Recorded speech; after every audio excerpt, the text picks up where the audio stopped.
In the forgotten corners of America, beneath the redwoods, behind the cornfields, beyond the last streetlight, something still stirs. Creatures born from whispered warnings, drunken confessions, and nightmares that outlived their storytellers. Some walk, some fly, some wait, and all of them are watching. These aren't fairy tales. These are regional mistakes with teeth.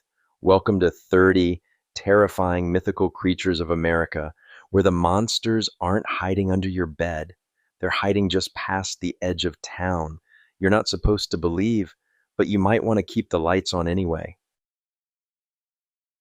Before we dive in, make sure you're subscribed because out here, the deeper you go, the weirder it gets. And hey, where are you watching from? Drop your location and the time in the comments. Midnight in Montana, 3 a.m. in Florida? We want to know who else is awake and what might be watching with you. 1. Bigfoot, Sasquatch. There are things that walk the forests of North America that aren't supposed to exist. You know the kind, too large to be ignored, too elusive to be proven, and too human to be comfortable. Bigfoot, Sasquatch, the wood ape, the skookum. Call it what you like, but the outline remains the same. 8 to 10 feet tall, covered in shaggy hair, smelling like wet rot and rage, and never quite caught on camera, at least not convincingly. And yet, year after year, people keep seeing it, or something. The sightings span centuries. Indigenous legends, especially among the Salish, the Lummi, the Hoopa, speak of hairy wild men in the woods, sometimes as spiritual beings, other times as cautionary tales. Don't wander too far from the firelight. Later, the settler folklore picked up where those stories left off, trading spirits for species, legends for footprints. And in 1958, when a construction worker named Jerry Crew posed with a plaster cast of a massive footprint found at a Northern California job site, the world finally had a name that stuck: Bigfoot. Cue the frenzy. Since then, the Sasquatch industrial complex has taken root. Documentaries, conventions, hunting parties, podcasts, drone footage, blurry trail cams, and more shaky home videos than any self-respecting creature should have to tolerate. People claim to hear howls in the night, rocks being thrown at tents, or a sudden and overwhelming sense of being watched in the deep woods. Some report a foul stench that hits seconds before a shadow crosses the trail. Others swear they've seen something looking back at them, something intelligent, something disappointed. Scientists, of course, roll their eyes. Biologists point to the absence of bones, scat, or roadkill. Anthropologists mutter about folklore and cultural projection. Primatologists say there's no way an undiscovered North American great ape could go undetected this long, especially with the population, cameras, and satellites now saturating the landscape. And yet, that's the problem with Bigfoot. He doesn't go away. Every few years, a new piece of evidence surfaces: a strange hair sample, a massive nest deep in the Olympic Peninsula, fresh tracks in the snow, eyewitness reports from sober rural folk who have no interest in internet fame. You can't dismiss everyone, can you? There's also the matter of the sounds. Low frequency whoops and wood knocks recorded in forests from Washington to North Carolina. Some of them have never been conclusively identified. There are even reports of a kind of mind speak, telepathic communication from the creature itself.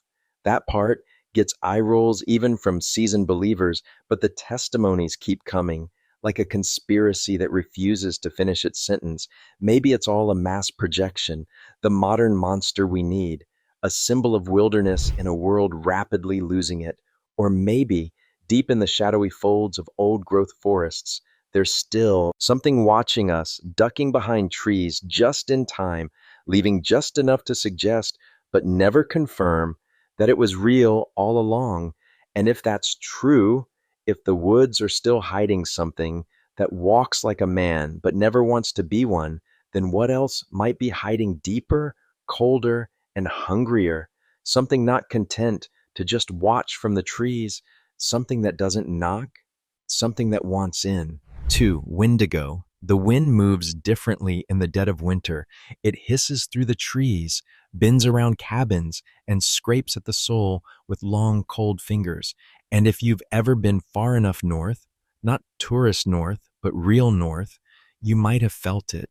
That sharp edge of stillness where silence feels too dense and the woods feel too empty. That's where the Wendigo lives, or at least that's where the stories say it starts. In Algonquian folklore, the Wendigo isn't just a creature, it's a consequence, an embodiment of hunger stretched past morality, past humanity, until all that's left is need. Traditionally, it begins with a person, someone isolated, starving, desperate. They commit an unforgivable act, and in doing so, they change, not just in spirit, not metaphorically. They become something else, something tall, gaunt, skeletal, something with hollow eyes and a mouth that opens too wide. The Wendigo isn't a monster that hunts people. It's what a person becomes when they lose the battle inside themselves. That's the original legend, a morality tale told across generations, warning of what happens when survival becomes obsession. But as with all good myths, the Wendigo didn't stay in the past. It grew, it changed, it wandered. Today, the Wendigo is still said to haunt the forests of the Great Lakes region, especially in Minnesota, Wisconsin, and Canada's boreal wilderness. Reports vary. Some say it's 15 feet tall, with antlers and glowing eyes. Others say it has no face at all, just a stretched skin mask over a too thin skull. It's always emaciated, always desperate, always cold. It's been blamed for disappearances in remote areas. People go into the woods and never come out, or worse, they do come out, but they're not quite themselves anymore. Of course, modern explanations are quick to frame the Wendigo as metaphor. It's colonial guilt, it's psychological trauma, it's an indigenous allegory twisted by horror writers and Hollywood producers. And there's truth in that. The Wendigo has been commercialized, decontextualized, turned into a jump scare with antlers. But the older stories, the ones whispered and passed down, are darker in a slower, colder way. The Wendigo isn't some wild beast waiting to strike. It waits inside you. It's the creeping idea that maybe this isn't survivable, that maybe the cost doesn't matter anymore. And once you let that thought in, it doesn't let go. It doesn't need to chase you. You'll come to it. Some First Nations people in the 19th and early 20th centuries even documented what they believed were real Wendigo cases. People so consumed by delusion and starvation that they believed they were transforming. In some instances, local leaders carried out executions as a form of spiritual intervention. These weren't legends to them. They were emergencies.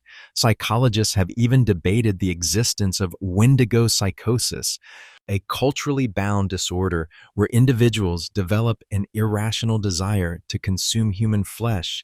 Though disputed, it lingers in academic circles like frost that never fully melts. But whether the Wendigo is a literal beast, a metaphor for hunger, or a psychic echo of colonial devastation, one thing is consistent. Once you hear the stories, they stay with you. Something about the idea lodges in your bones. That transformation isn't about the body, it's about something colder. The line between person and monster thinning like ice in April. And if monsters are born from emptiness, from isolation, from unbearable cold, then what happens when the cold doesn't lift? When it moves in, settles under your skin, and waits quietly for your worst day? Because some things don't need footprints or fur to be real. They just need you to be alone long enough. And somewhere far off, deeper in those same forests, there's another story. It starts the same way, with hunger, with cold, with something human turning into something else. But this one wears a different face, a different name, one far older and even harder to pronounce. If you've made it this far, you're clearly not afraid of what's out there in the dark. So why not stick around? Hit that subscribe button to keep exploring the strange with us. And tell us in the comments, where are you tuning in from and what time is it right now? Because the later it gets, the closer these things feel. 3. Wechuge, the northern cold, is a strange sculptor. It carves patience into everything that lives there. The rivers freeze slow, the mountains grow quiet, and the stars hang low enough to hear them crackle. But the silence of the subarctic has never meant safety. Ask the Athabascan people of Canada and Alaska, and they'll tell you of the Wechuji, the one who forgot what it means to be human. The Wechuji is not simply a monster from myth, it is the echo of a moral collapse. Where the Wendigo represents hunger that consumes, the Wechuji represents power misused, the human spirit warped by arrogance. In Athabascan tradition, a person becomes a Wechuge when they break taboos so deeply that the balance of life refuses to have them back. It's said to begin subtly. A hunter takes more than he needs. A person refuses to share. Someone turns away from the old ways, mocks the spirits, or tempts fate, and slowly something inside begins to rot.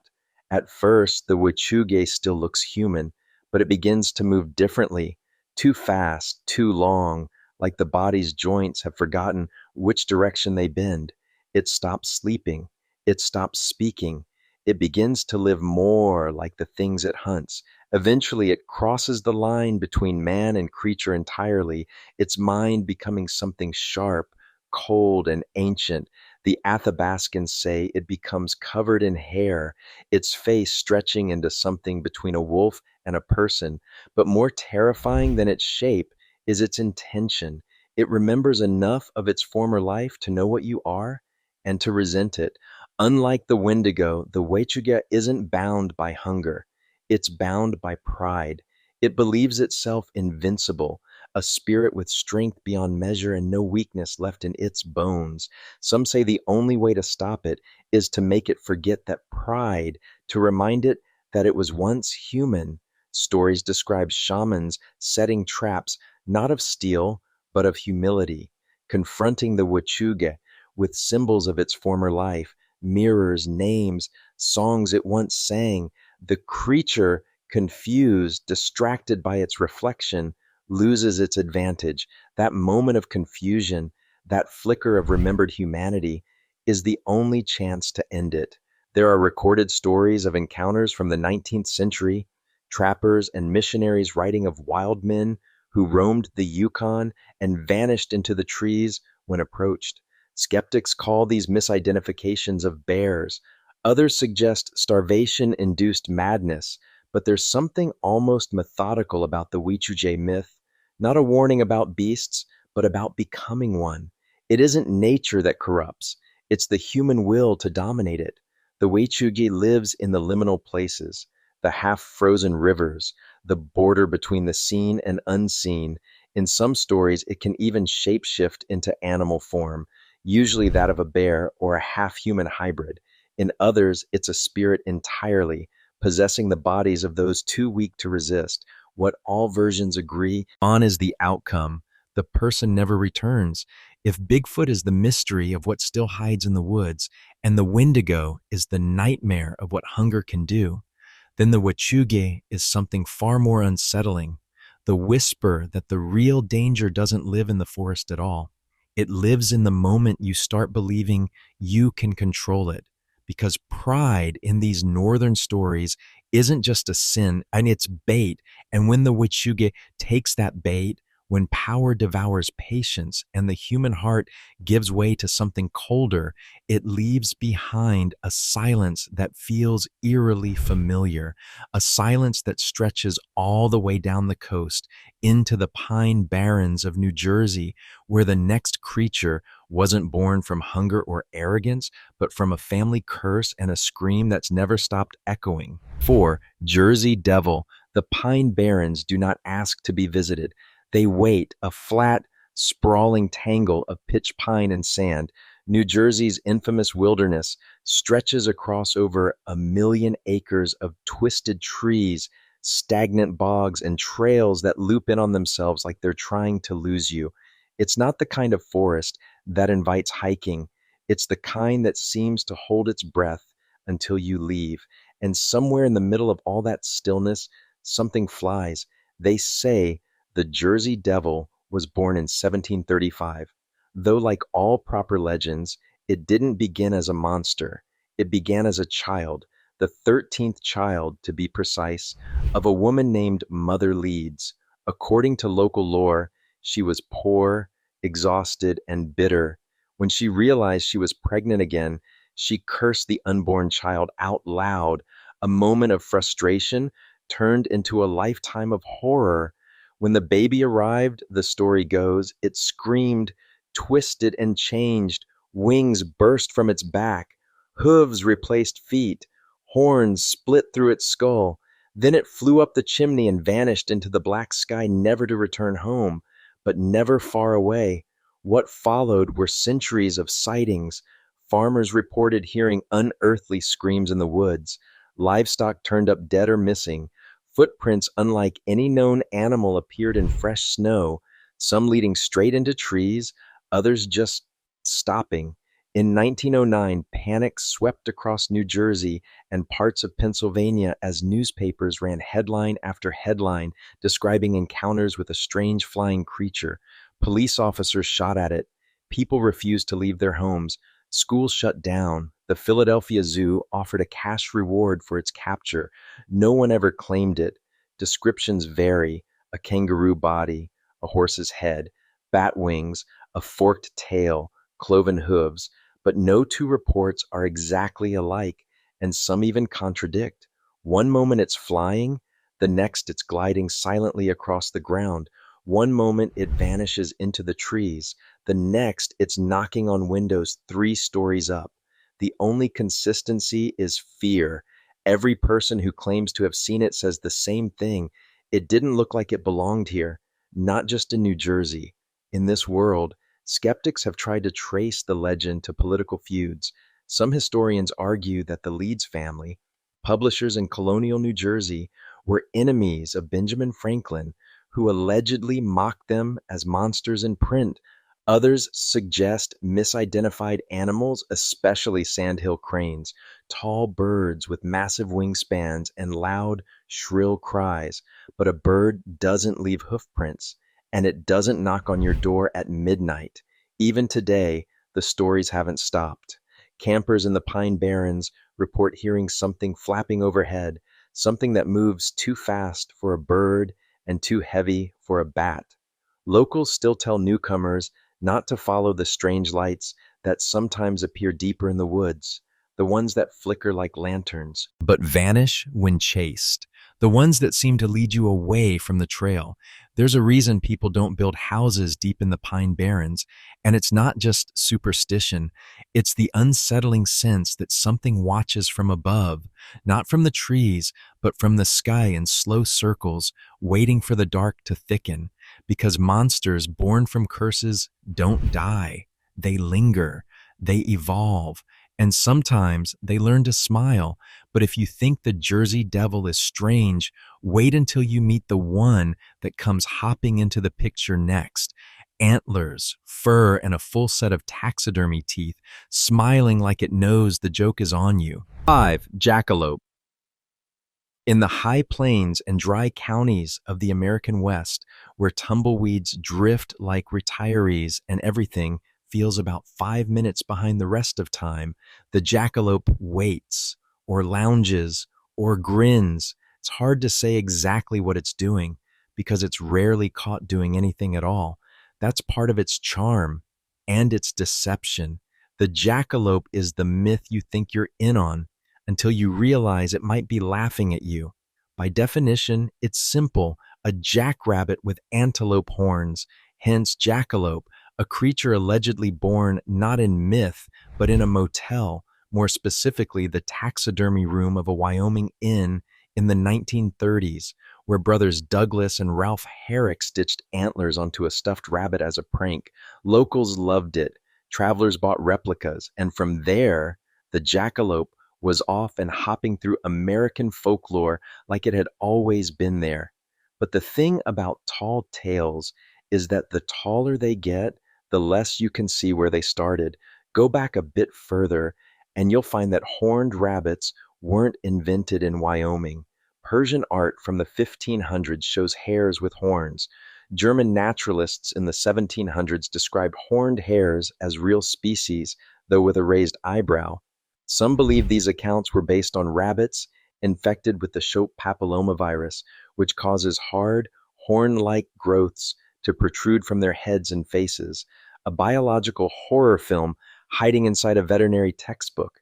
So yes, there are rabbits with horns, if you're willing to stretch the definition of both. But the jackalope is different. It doesn't just exist, it behaves. According to legend, it can mimic human speech, often repeating it back drunkenly from behind the brush. Cowboys sitting around campfires told stories of hearing their own conversations tossed back at them by some chuckling creature just out of view. Others claim the jackalope could sing along to country ballads and yodels. If you were lucky, it would harmonize. If you weren't, it would insult your pitch. And then there's the aggression. While most American cryptids are shy, the jackalope is reputed to be wildly territorial. Some stories say it attacks with its horns when provoked, and others go so far as to suggest it demands whiskey before it'll leave you alone. Yes, whiskey. Jackalopes, they say, are particularly fond of it, preferably left out in a saucer, like you would for a stray cat with a drinking problem. The jackalope became so beloved in Western folklore that some states issued joke hunting licenses valid only on June 31st, a date that doesn't exist, and only between midnight and 2 a.m. Tourists would stop off in dusty souvenir shops to buy plush versions, postcards, even mounted replicas. Everyone laughed, but in that slightly nervous way, as if they weren't totally sure the joke wasn't on them. What makes the jackalope unsettling isn't its danger, it's its Familiarity. It's the kind of monster that feels just real enough to live in the margins. It blurs the line between satire and belief, hoax and truth, until you're not sure whether you're hearing an old cowboy tale or just someone's last whiskey-fueled confession. It never growls, it never howls, but sometimes if you're alone out there long enough, you might hear a low chuckle behind you. Or worse, your own voice, repeating something you swore you only thought. And if you turn around fast enough, you might catch a glimpse before it hops away, blending back into the sagebrush and starlight. But while the jackalope tricks you into laughing at your own paranoia, the next creature leaves no room for comedy, only bloodless fields, drained livestock, and eyes that glow with a hunger that doesn't belong to any rabbit. 6. Chupacabra. It starts with the livestock, always the livestock. You wake up one morning in the dry heat of Puerto Rico, or the backwoods of Texas, or some scrubby ranch on the edge of nowhere. The sun is already up. The goats are already dead, not torn apart, not devoured, just emptied, holes in the neck, no blood in the grass, and nothing, not a single track in the dust, to show what did it. This is how the chupacabra arrives, not with a roar, but with absence. Chupacabra means goat sucker in Spanish, a name first spoken in 95 by a woman in Canovanas, Puerto Rico, who claimed to have seen something wrong.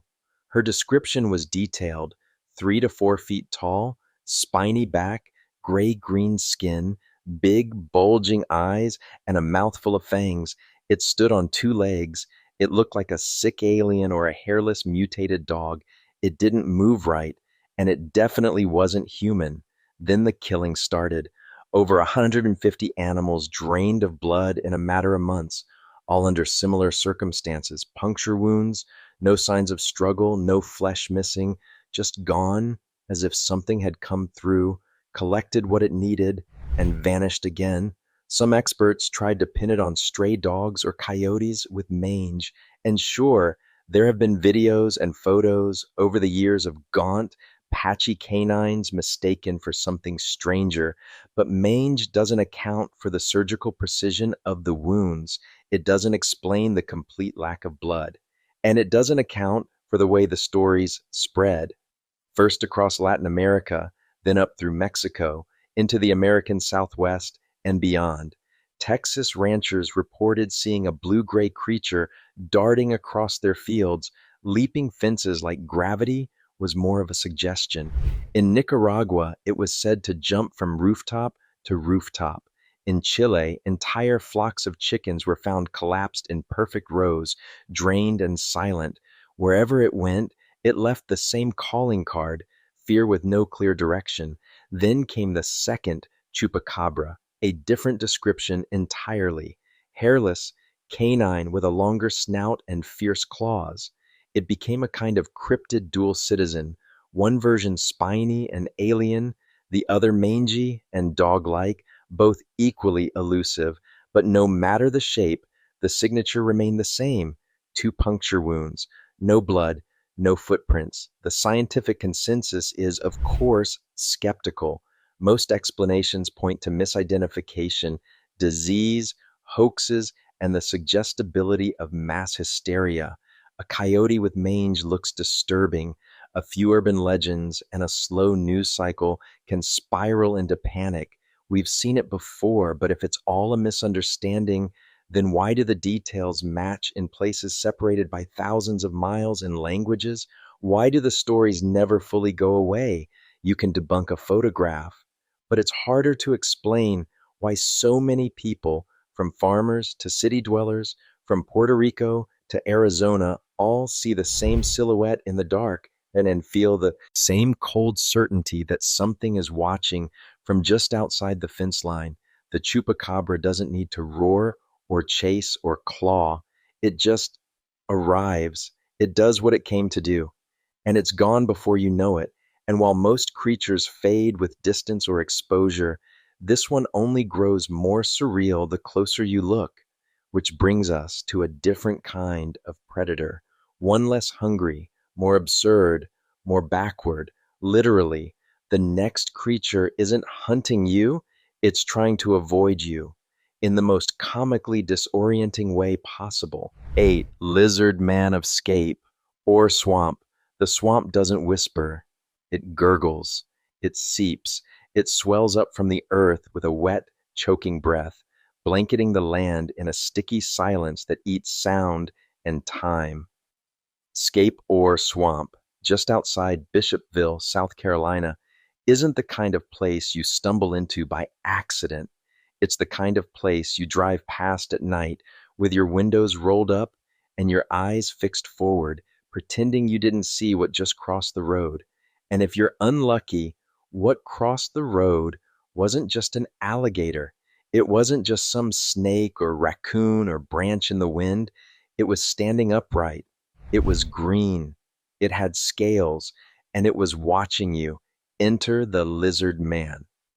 South Carolina's most infamous, least understood, and possibly most reptilian local legend. The first widely known sighting came in the summer of 1988. Christopher Davis, a 17-year-old local, claimed he had pulled over on a rural road near the swamp to fix a flat tire in the middle of the night. He got out, did the job, and was just tightening the last lug nut when he saw something. A creature, roughly 7 feet tall, green and scaly, with 3 long fingers and glowing red eyes. According to Davis, it bolted at him. He barely made it into his car, and even then, it chased him, jumped on the roof, and left deep scratches in the metal as he peeled away in blind panic. It sounds ridiculous, like the cold open of a low-budget horror movie, but Davis wasn't the only one. Over the following weeks, other locals reported similar sightings. A tall, bipedal, reptilian humanoid spotted around Scape or Swamp, sometimes in daylight, often near the edges of the water. There were claw marks found on cars, trees scratched and gouged. One man claimed he found his car door bent outward as if something had tried to rip it open. The local sheriff's department took it seriously, or seriously enough. They investigated, took statements, and even plastered lizard man warnings around town. The local radio stations picked it up, then the national press, then the tabloids, and just like that, Bishopville had its own monster, a cryptid with enough charm to fill a t-shirt and enough terror to keep you off the back roads at night. Theories flooded in. Was it a mutated gator, an escaped lab experiment, a bear with mange, a hoax spiraling out of control? Some pointed to South Carolina's rich fossil record and suggested, half jokingly, that maybe something prehistoric never quite left.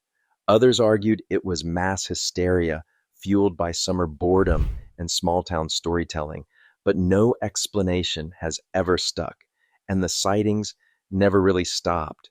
They've slowed, yes, they've gotten weirder, with some reports describing a tail, others mentioning a hissing sound or a creature that could leap 20 feet in a single bound.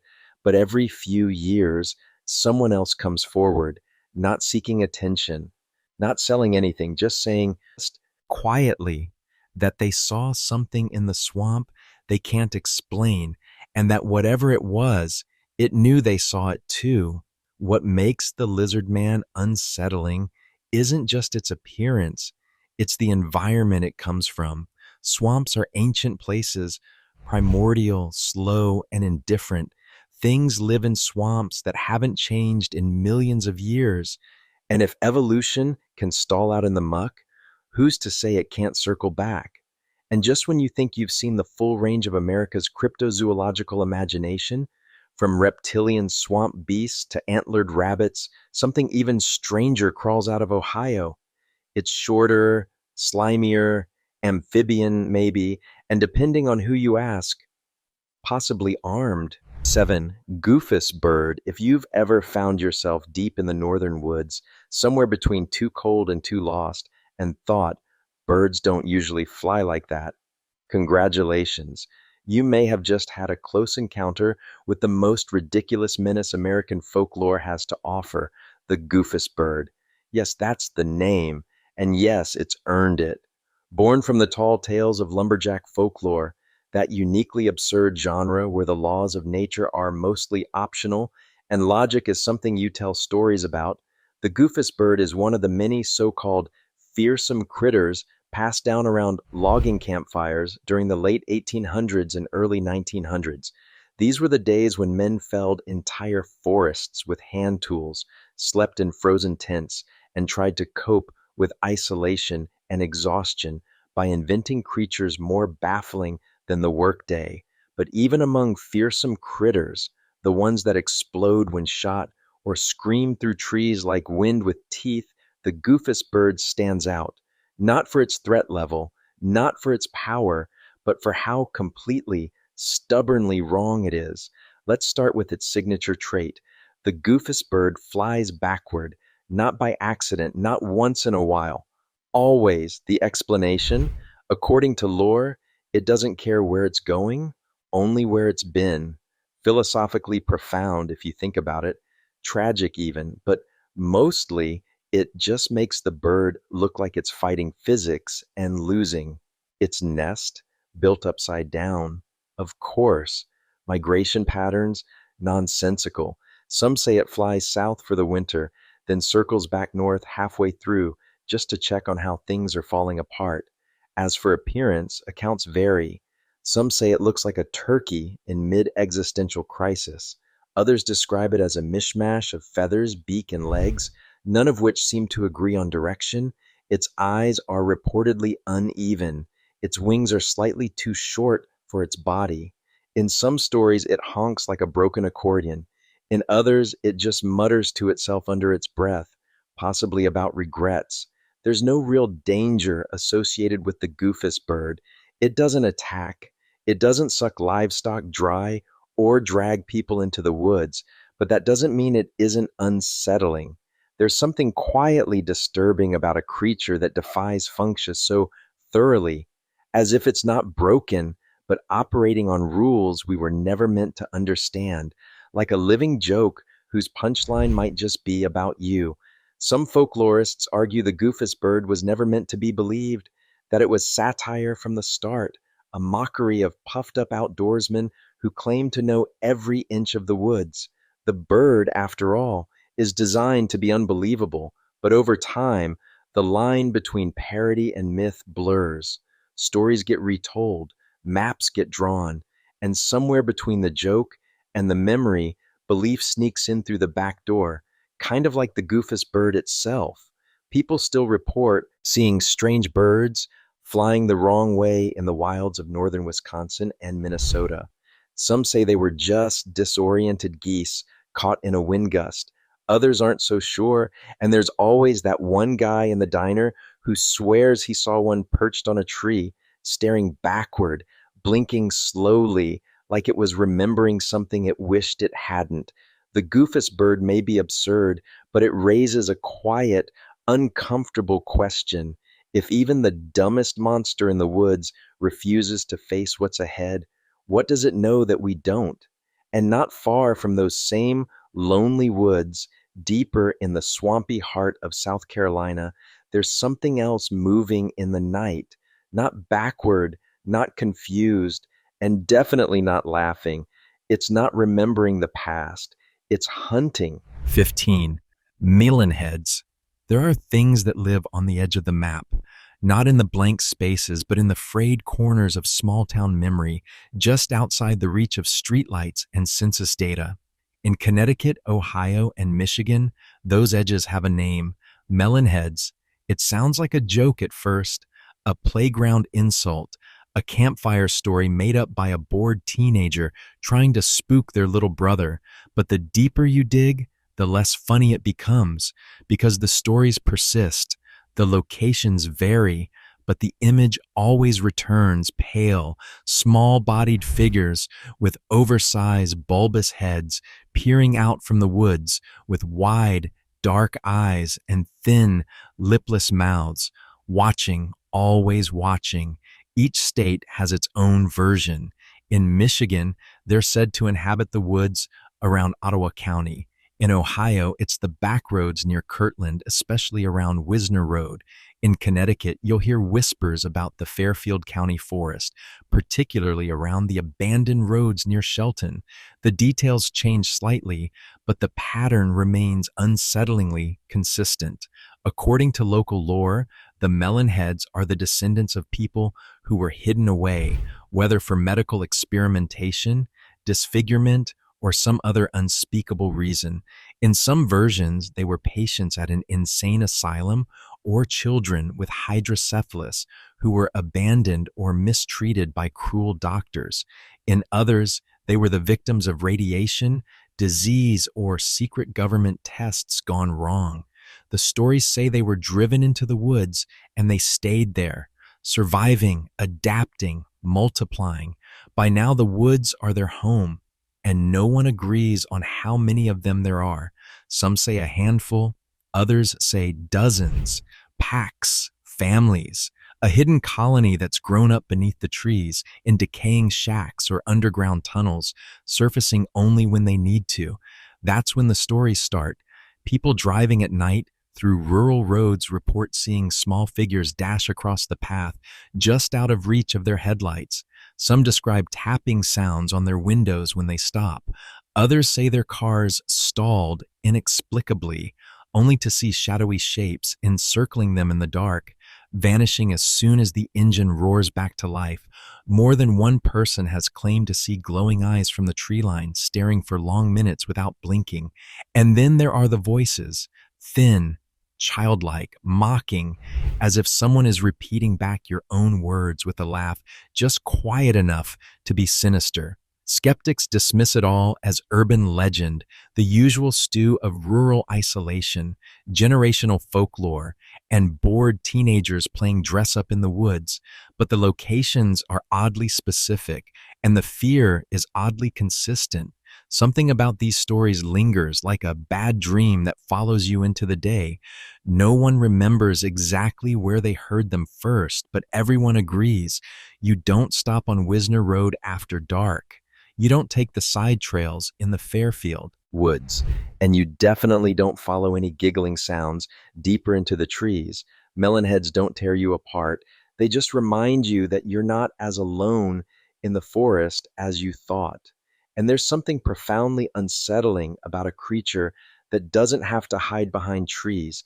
It hides behind stories, shrinking itself down into folklore just enough to be ignored until it doesn't want to be. And while the melonheads might rule the overgrown back roads and creaking rural barns, the next creature goes even deeper, underground. It doesn't peek from the trees, it knocks from beneath the rock. And if you're a miner, it might just be knocking for you. 14. Mogollon Monster. Arizona has a way of pretending it's empty. Vast deserts, long stretches of rock and cactus, the kind of horizon that looks like it's waiting for someone to get lost in it. But then you hit the rim, the Mogollon Rim to be exact, and the landscape shifts. Suddenly it's dense pine forest, steep cliffs, and winding roads where the radio signal dies before the engine cools. It feels like an entirely different country, one older, one more interested in keeping its secrets.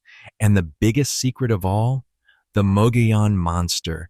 Arizona's answer to Bigfoot, the Mogollon Monster is a towering, bipedal, fur-covered creature said to roam the forests along the 200-mile stretch of the rim. Descriptions are eerily consistent: 7 feet tall or more, matted black or reddish-brown hair, arms long enough to hang past its knees, and eyes that glow red when caught in the light. It walks like a man, but it doesn't move like one. Unlike Bigfoot, the Mogollon Monster isn't content to just be seen in fleeting blurs between trees. Many witnesses describe an overwhelming odor, a mix of wet decay, musk, and rotting flesh that hits before the creature appears. It's the kind of smell that turns the stomach and freezes your step. Campers say it circles tents. Hunters find deer carcasses stripped oddly clean. Hikers hear low, guttural growls, followed by the unmistakable sound of something large, bipedal, and deliberately quiet, moving through the brush.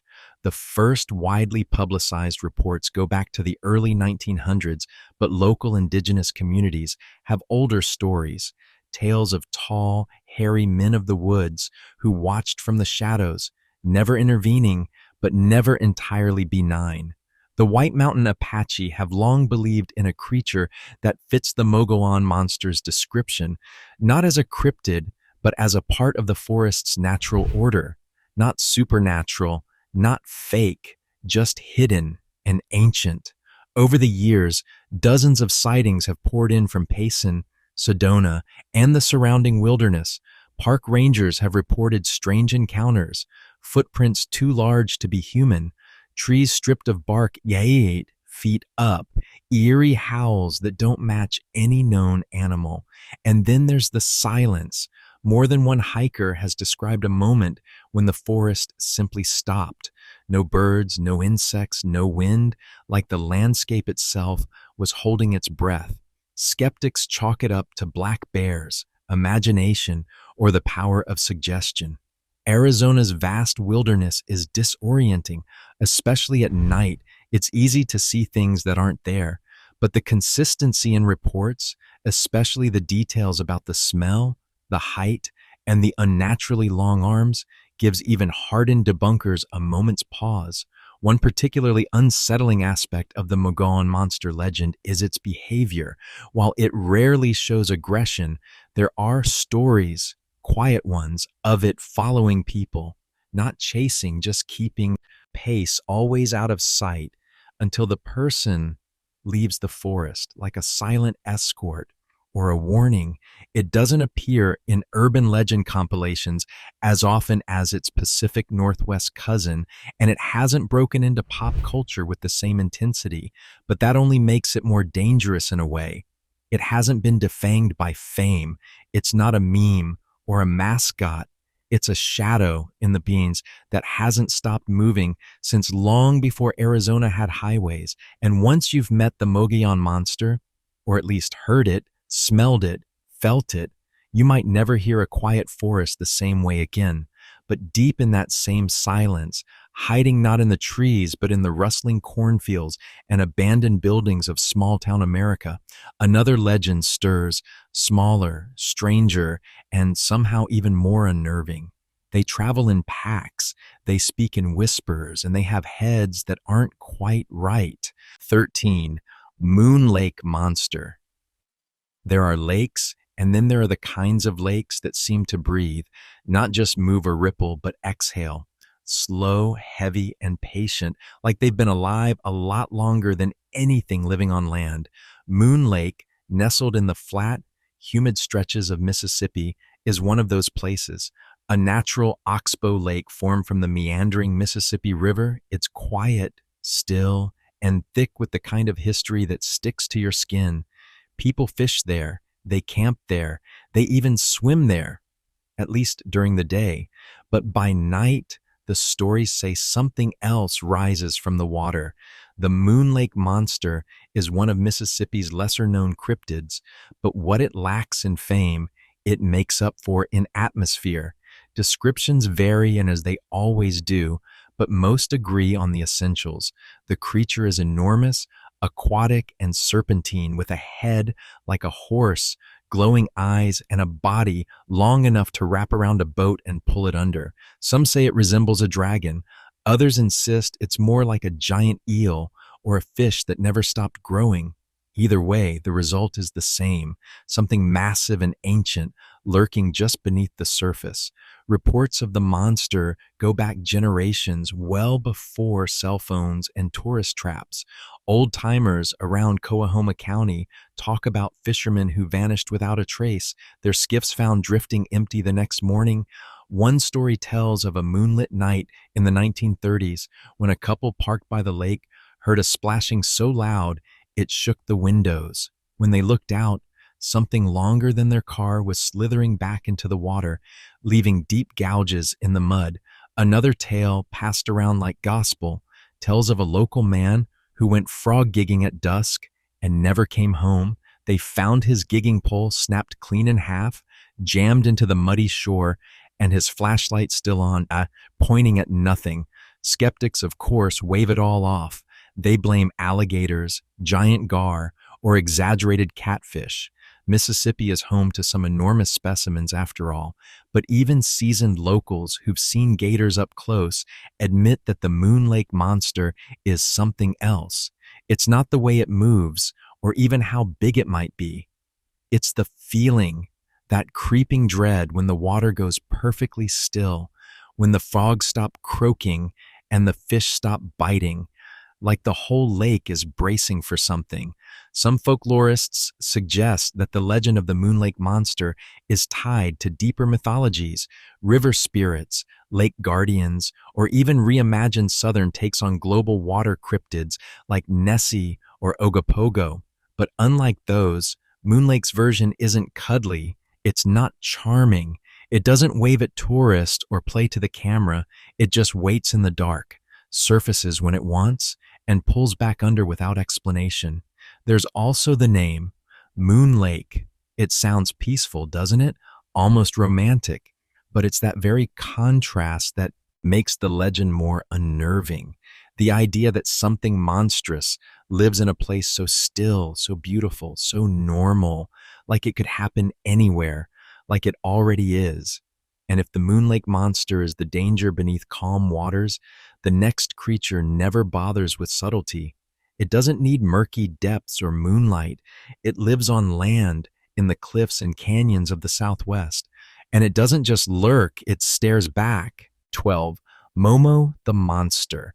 Missouri doesn't always make the cryptid shortlists. It's a state of almosts, almost the South, almost the Midwest, almost interesting until you realize the town you're passing through has one gas station, 2 churches, and more corn than people. But every so often, something wanders out of the Mississippi River fog and reminds everyone that boredom is just fear on vacation.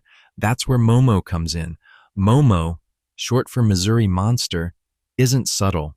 Picture Bigfoot, but with more hair, more smell, and a dash of manic energy that suggests it's either incredibly territorial or just having a really bad day. Descriptions vary, but most agree on the basics. 7 to 8 feet tall, covered head to toe in shaggy black hair, a head too big for its body, and glowing orange eyes set into a face that looks more ape than man, with a hint of something not quite either. Also, it smells terrible. Every eyewitness agrees on that. A reek like dead animals, wet dog, and something rotten left out in the August heat, the kind of stench that hits you before the creature even appears. The first major sighting happened in July 1972, just outside Louisiana, Missouri, a small river town with a view of the Mississippi, and not a lot else. Two young boys were playing in the yard when they saw something at the edge of the woods. It was tall, hairy, holding what they thought might have been a dead dog. They ran and stayed terrified. Their older sister saw it too. It didn't chase them. It just stood there watching, breathing. The local police took it seriously, maybe because there was nothing else going on, or maybe because they'd heard the stories before. Other residents reported strange howls at night, deep footprints by the river, and livestock acting like something bigger than a coyote had come through. Search parties combed the area. Men with guns and flashlights wandered the woods. Nothing was found, of course, at least nothing that would explain the way animals had been vanishing. Over the following weeks, more sightings poured in, always near the river, always at dusk or night, always leaving behind the same impression. It was there, and then it wasn't. You didn't see it so much as feel it first. The hair on your arms standing up, the air going still, the overwhelming sense that you were no longer at the top of the food chain. Unlike Bigfoot, Momo isn't just elusive, it's aggressive. Several accounts describe it growling, charging, or throwing rocks at intruders, and unlike other cryptids, it doesn't seem content to just vanish into the forest. It lingers, it follows. People have reported seeing it peering into windows or standing in the road long after the car has stopped. One man swore it slapped the side of his trailer hard enough to leave a dent, and then just walked away. Skeptics, of course, cite mass hysteria, misidentified bears, or hoaxes fueled by bored teenagers and rural gossip. And sure, it's easy to dismiss a monster that smells like roadkill and never poses for a good photo, but the thing about Momo is that he's never gone for long. The sightings come in waves, years apart sometimes, but never fully disappear. Like the river itself, he recedes, waits, then comes back stronger. And the Mississippi isn't known for giving things up easily. Its waters run deep and muddy, and if Momo's stalking its banks, he's got plenty of room to vanish between sightings. But Missouri isn't the only state with monsters haunting the water's edge. Head south and west, and you'll find a creature lurking in the depths of another lake, older than memory, colder than the river, and just as impossible to explain. 11. Michigan Dogman. In northern Michigan, where the roads turn to dirt and the trees press in a little too close, the stories get older, not just in content, in tone. There's a heaviness to them, like they've been passed down on the backs of truck beds and inside deer blinds, each retelling smoothing off the edges until all that's left is the growl. And nothing in Michigan folklore growls quite like the dog man. The first official sighting is dated to 1887 in Wexford County, where two lumberjacks claimed they saw a creature unlike anything else in the woods. It walked like a man, but had the head of a dog, tall, broad-shouldered, with glowing eyes and the kind of snout you only see in nightmares. It didn't attack. It just stood there, watching, as if it were the one confused about why you were here.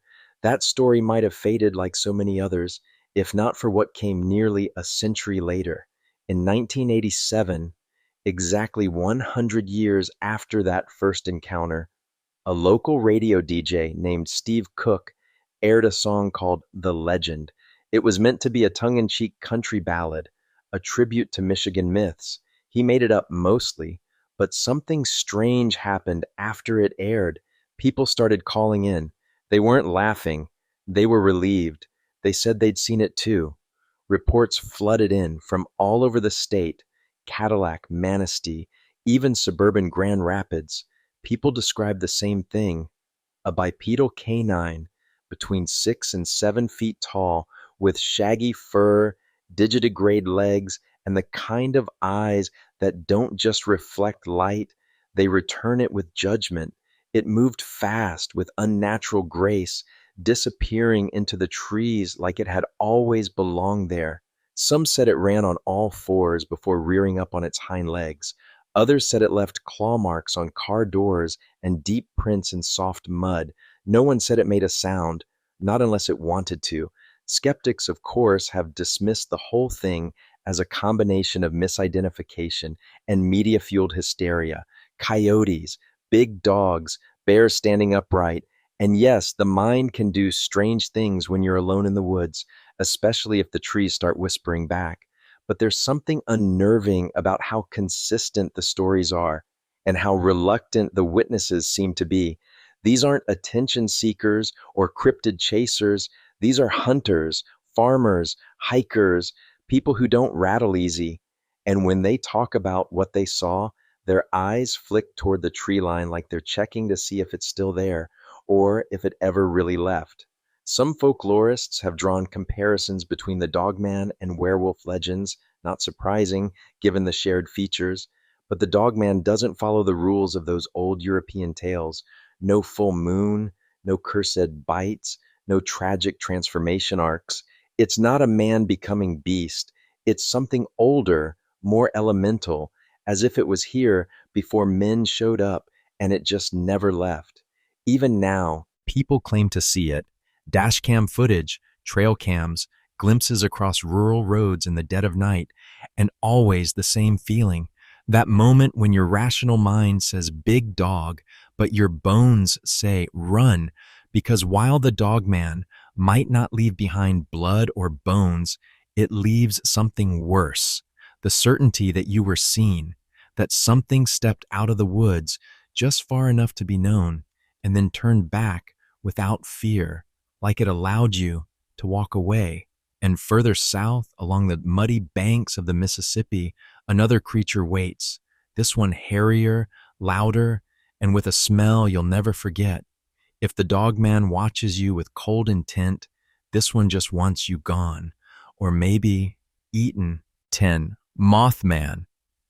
There's a particular kind of silence that settles just before a disaster, not the calm before the storm, but something heavier, like the air itself is watching, like reality is holding its breath.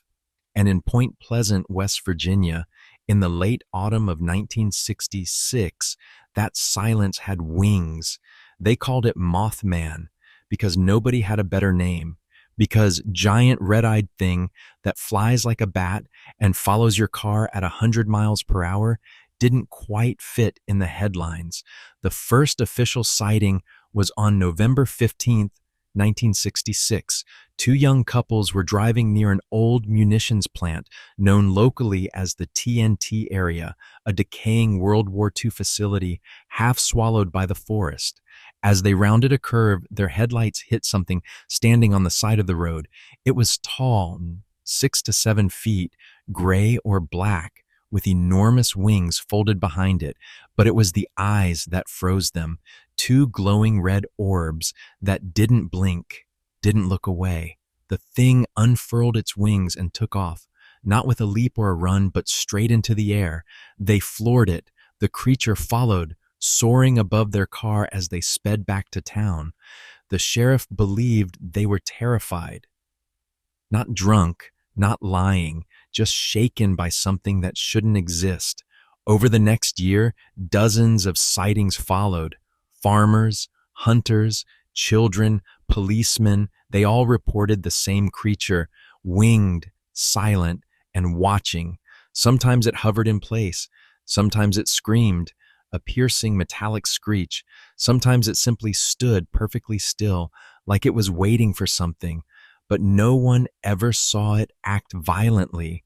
It never attacked. It never touched a soul. It just appeared and vanished. Then on December 15th, 1907, the Silver Bridge, a 700-foot suspension bridge connecting Point Pleasant to Gallipolis, Ohio, collapsed during rush hour traffic. 46 people died. The entire town was stunned, grieving, searching for meaning, and many pointed to the thing they'd seen in the months before, the silent observer with wings and glowing eyes. Mothman, they said, was not a monster. It was a warning. That idea stuck. A harbinger, an omen, something that appears before tragedy. Since then, sightings of Mothman, or Mothman-like entities, have been reported before other disasters. Chernobyl in 1986, the Fukushima Daiichi disaster in 2011, and even rumors tied to 9/11. In each case, people claim they saw something winged, something watching, something that vanished before the worst began. Skeptics, of course, have theories. Some say it was a misidentified sandhill crane. Others think it was mass hysteria, stoked by the Cold War, amplified by local newspapers. But the legend refuses to die. Point Pleasant embraced it. There's a Mothman statue downtown, complete with rippling metal wings and those infamous red eyes. There's a museum, a festival, but behind the tourist kitsch, the fear remains. Quieter, older, and not entirely gone.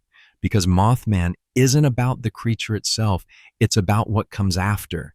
It's the dread that walks 3 steps ahead of the catastrophe, never looking back. People who see it don't report an attack. They report a feeling. Something's coming, something's wrong, and when it passes, all they remember is the eyes. And while some creatures are omens, others are participants. They don't just foreshadow chaos, they run straight through it on 4 legs, howling like they want to be heard over the sirens. And if you listen closely in the woods of Michigan, you might still hear one. Padded feet on frosted ground, breath steaming in the dark, hunting for something only it understands. 9. Loveland Frog. It's always Ohio.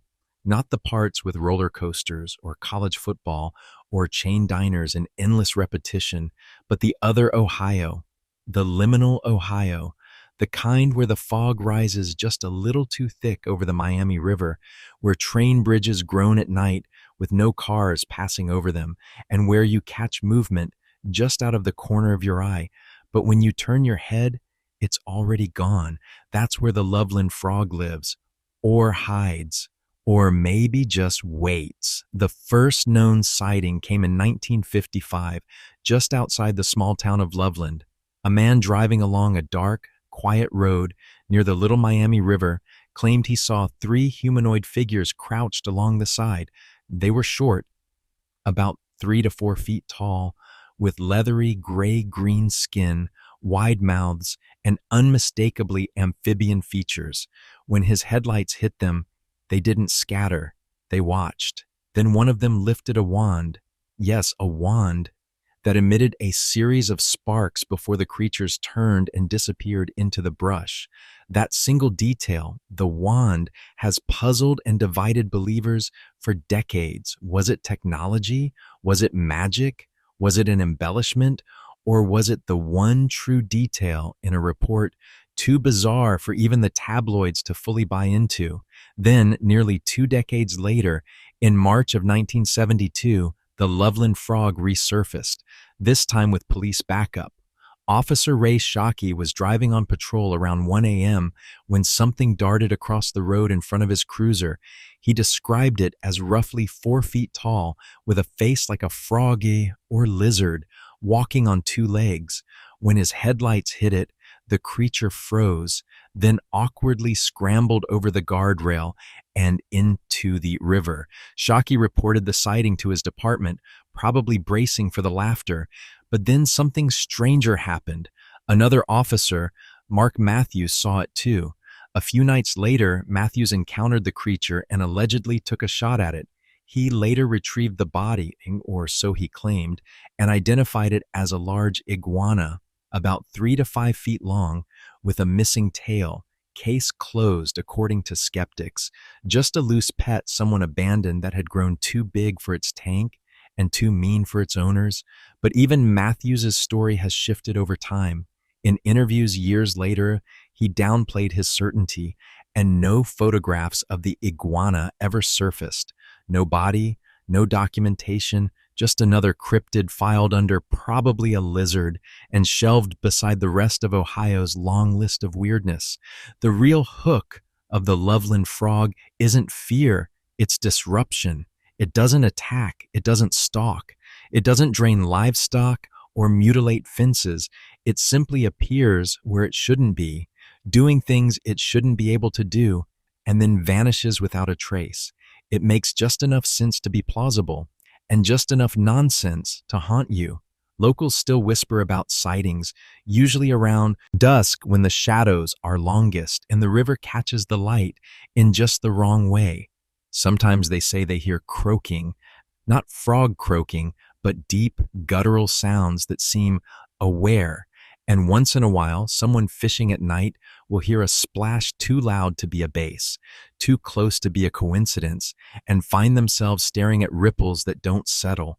The Loveland frog doesn't need teeth or claws to disturb you. It just needs to exist, or almost exist, in a place where it absolutely shouldn't. And yet, if the Loveland frog is all subtlety and suggestion, the next creature is its opposite. It doesn't hide in the shadows. It is the shadow, winged, towering, and ominously prophetic. When it shows up, something else always follows. Something worse. 23. Gumbaroo. There are cryptids that stalk. There are cryptids that creep. And then there's the gumbaroo, a creature that, by all accounts, doesn't do either. It doesn't sneak. It doesn't slither. It just is, sitting there like a mistake in the ecosystem, defying logic, physics, and the very concept of subtlety. Lumberjack folklore is full of impossibly strange creatures, phantom cats, flying moose, backward birds, but the gumbaroo might be the most absurd of them all, not because of how it looks, not even because of what it does, but because of what it doesn't do. Get hurt. The gumbaroo is said to be roughly bear-sized, jet black, completely hairless, and so round and shiny it reflects sunlight like it's been waxed. Early accounts described it as resembling a gigantic, overinflated rubber sack with stubby legs, beady eyes, and a snout somewhere between a bulldog and a hog. But the most important thing about it, what makes it dangerous, is its hide. You can't pierce it. You can't scratch it. You can't even shoot it. Bullets, they say, bounce off the gumbaroo's hide like spitballs off a battleship. Axe recoil, knives snap. One story claims a lumberjack once fired his entire rifle into the thing at close range, only to have the bullets ricochet into a nearby wagon wheel, shatter it, and send half the camp packing. But it gets weirder.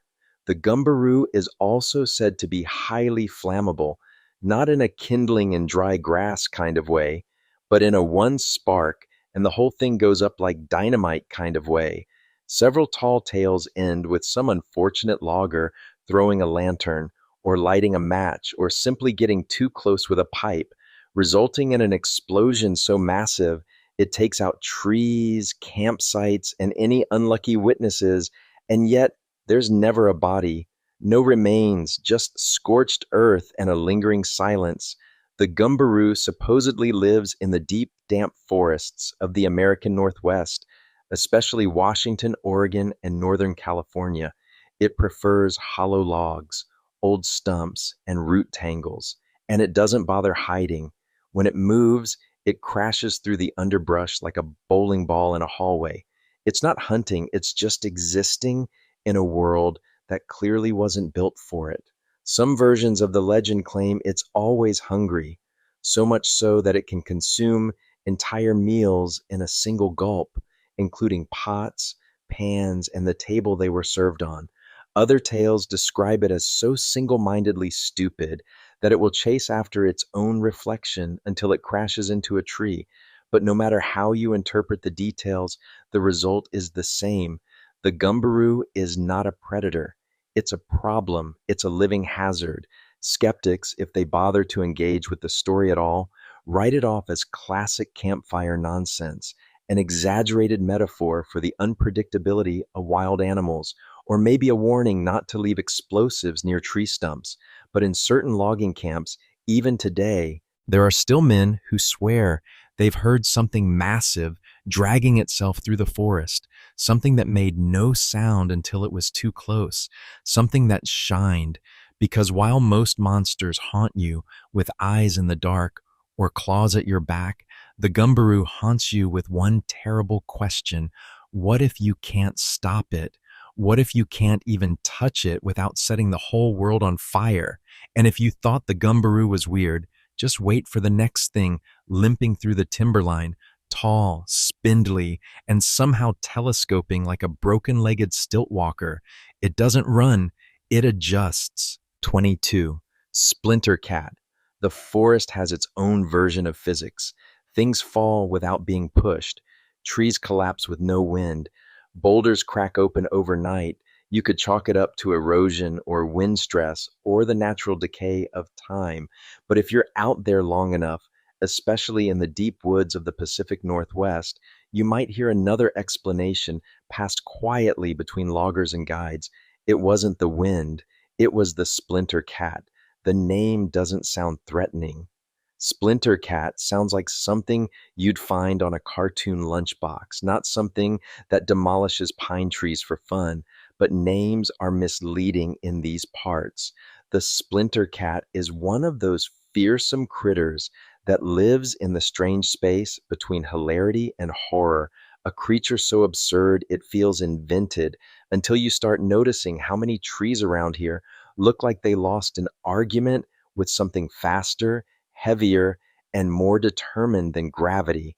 According to old lumberjack folklore, the splinter cat roams mountainous forests at night, smashing into trees head first like a furry wrecking ball, not because it's angry, not because it's territorial, simply because it's hungry and extremely bad at aim. The story goes that the splinter cat feeds on raccoons, wildcats, birds, and bees' nests tucked into hollow tree trunks. Instead of sniffing around politely or digging like a normal predator, it launches itself full speed into the tree with the sole purpose of obliterating it. The impact is said to be so strong that it splinters the wood instantly, hence the name, either knocking prey loose or shattering the trunk entirely. Once it finishes eating or finds out the trunk is empty, it casually moves on to the next one, tree after tree, crash after crash, until sunrise sends it back into hiding. Descriptions of the creature vary, mostly because sightings are rare and also because it's a bit hard to get a good look at something flying past you like a four-legged missile. Most accounts agree the splinter cat is about the size of a panther or bobcat with an unusually broad, flattened skull, perfectly designed for ramming wood. Some stories describe a thick, reinforced neck, short but muscular limbs, and a tail that whips for balance as it leaps. The eyes are never described, maybe because no one gets that close, or maybe because they're always closed, bracing for impact. Skeptics, of course, laugh it off. The splinter cat is a classic example of lumberjack myth making, filling the lonely gaps of the frontier with stories half meant and half believed. Windstorms, disease, lightning, these are all far more likely explanations for tree damage in the deep woods. But those who've heard the crash at night, followed by silence, followed by another crash, don't laugh. They talk about trees that didn't fall, but exploded, about claw marks found high up the trunk, too high for any natural predator, about forest clearings where every tree looks like it was hit by a freight train, except there's no tracks, no signs of machinery, just the broken remains and the creeping realization that something chose to do this and no one knows why. The splinter cat doesn't stalk. It doesn't hunt in the traditional sense. It collides with its world repeatedly and enthusiastically, like a creature built from chaos and caffeine. And while most cryptids are hidden in mist or shadow, the splinter cat leaves behind the kind of evidence that's hard to ignore. shattered trunks and empty nests, forests that look like they've been punched by nature's own battering ram. And just when you think you've heard the strangest the woods have to offer, something even more improbable lumbers into view, not with stealth, not with speed, but with a body so flammable and absurdly invulnerable that even bullets bounce off it. It's not here to chase you, it's here to explode. 21. Hide behind. There are places in the forest where no matter how many times you turn around, nothing's there, but the feeling never leaves. It tightens the air. It quiets the birds. It follows you in the way a nightmare does, a half step behind, breathing when you breathe. That's where the hide behind lives, or doesn't live. No one can say for sure, because no one's ever seen it. And that's exactly the point. The hide behind is perhaps the most infuriating and insidious of America's fearsome critters, birthed from the legends of early lumberjacks and forest dwellers who knew better than to trust silence. According to folklore, the hide behind is a tall, shadowy creature that stalks through dense woods, always positioning itself just outside your line of sight. If you turn to look, it ducks behind a tree, always perfectly timed, always just out of view. No matter how fast or often you check, you'll never catch it. Not because it's fast, but because it cheats. The stories vary wildly on its appearance because no one's seen it, and those who have supposedly never made it back to describe it. Some say it's impossibly thin, able to press itself flat against any tree. Others say it changes shape entirely, blending into bark, smoke, or even shadow. A few claim it has long arms, too long, and uses them to wrap around its victims without ever revealing itself. But the only constant in every version is this: you never see the hide behind coming. You only feel it, and if you feel it, it's already too late. Lumberjacks in the late 19th and early 20th centuries told stories of workers who wandered too far from camp only to vanish without a sound. No blood, no torn clothes, just gone. The explanation? Hide behind got 'em. Some said it only preyed on the drunk or the stragglers. Others insisted even the most seasoned woodsmen weren't safe.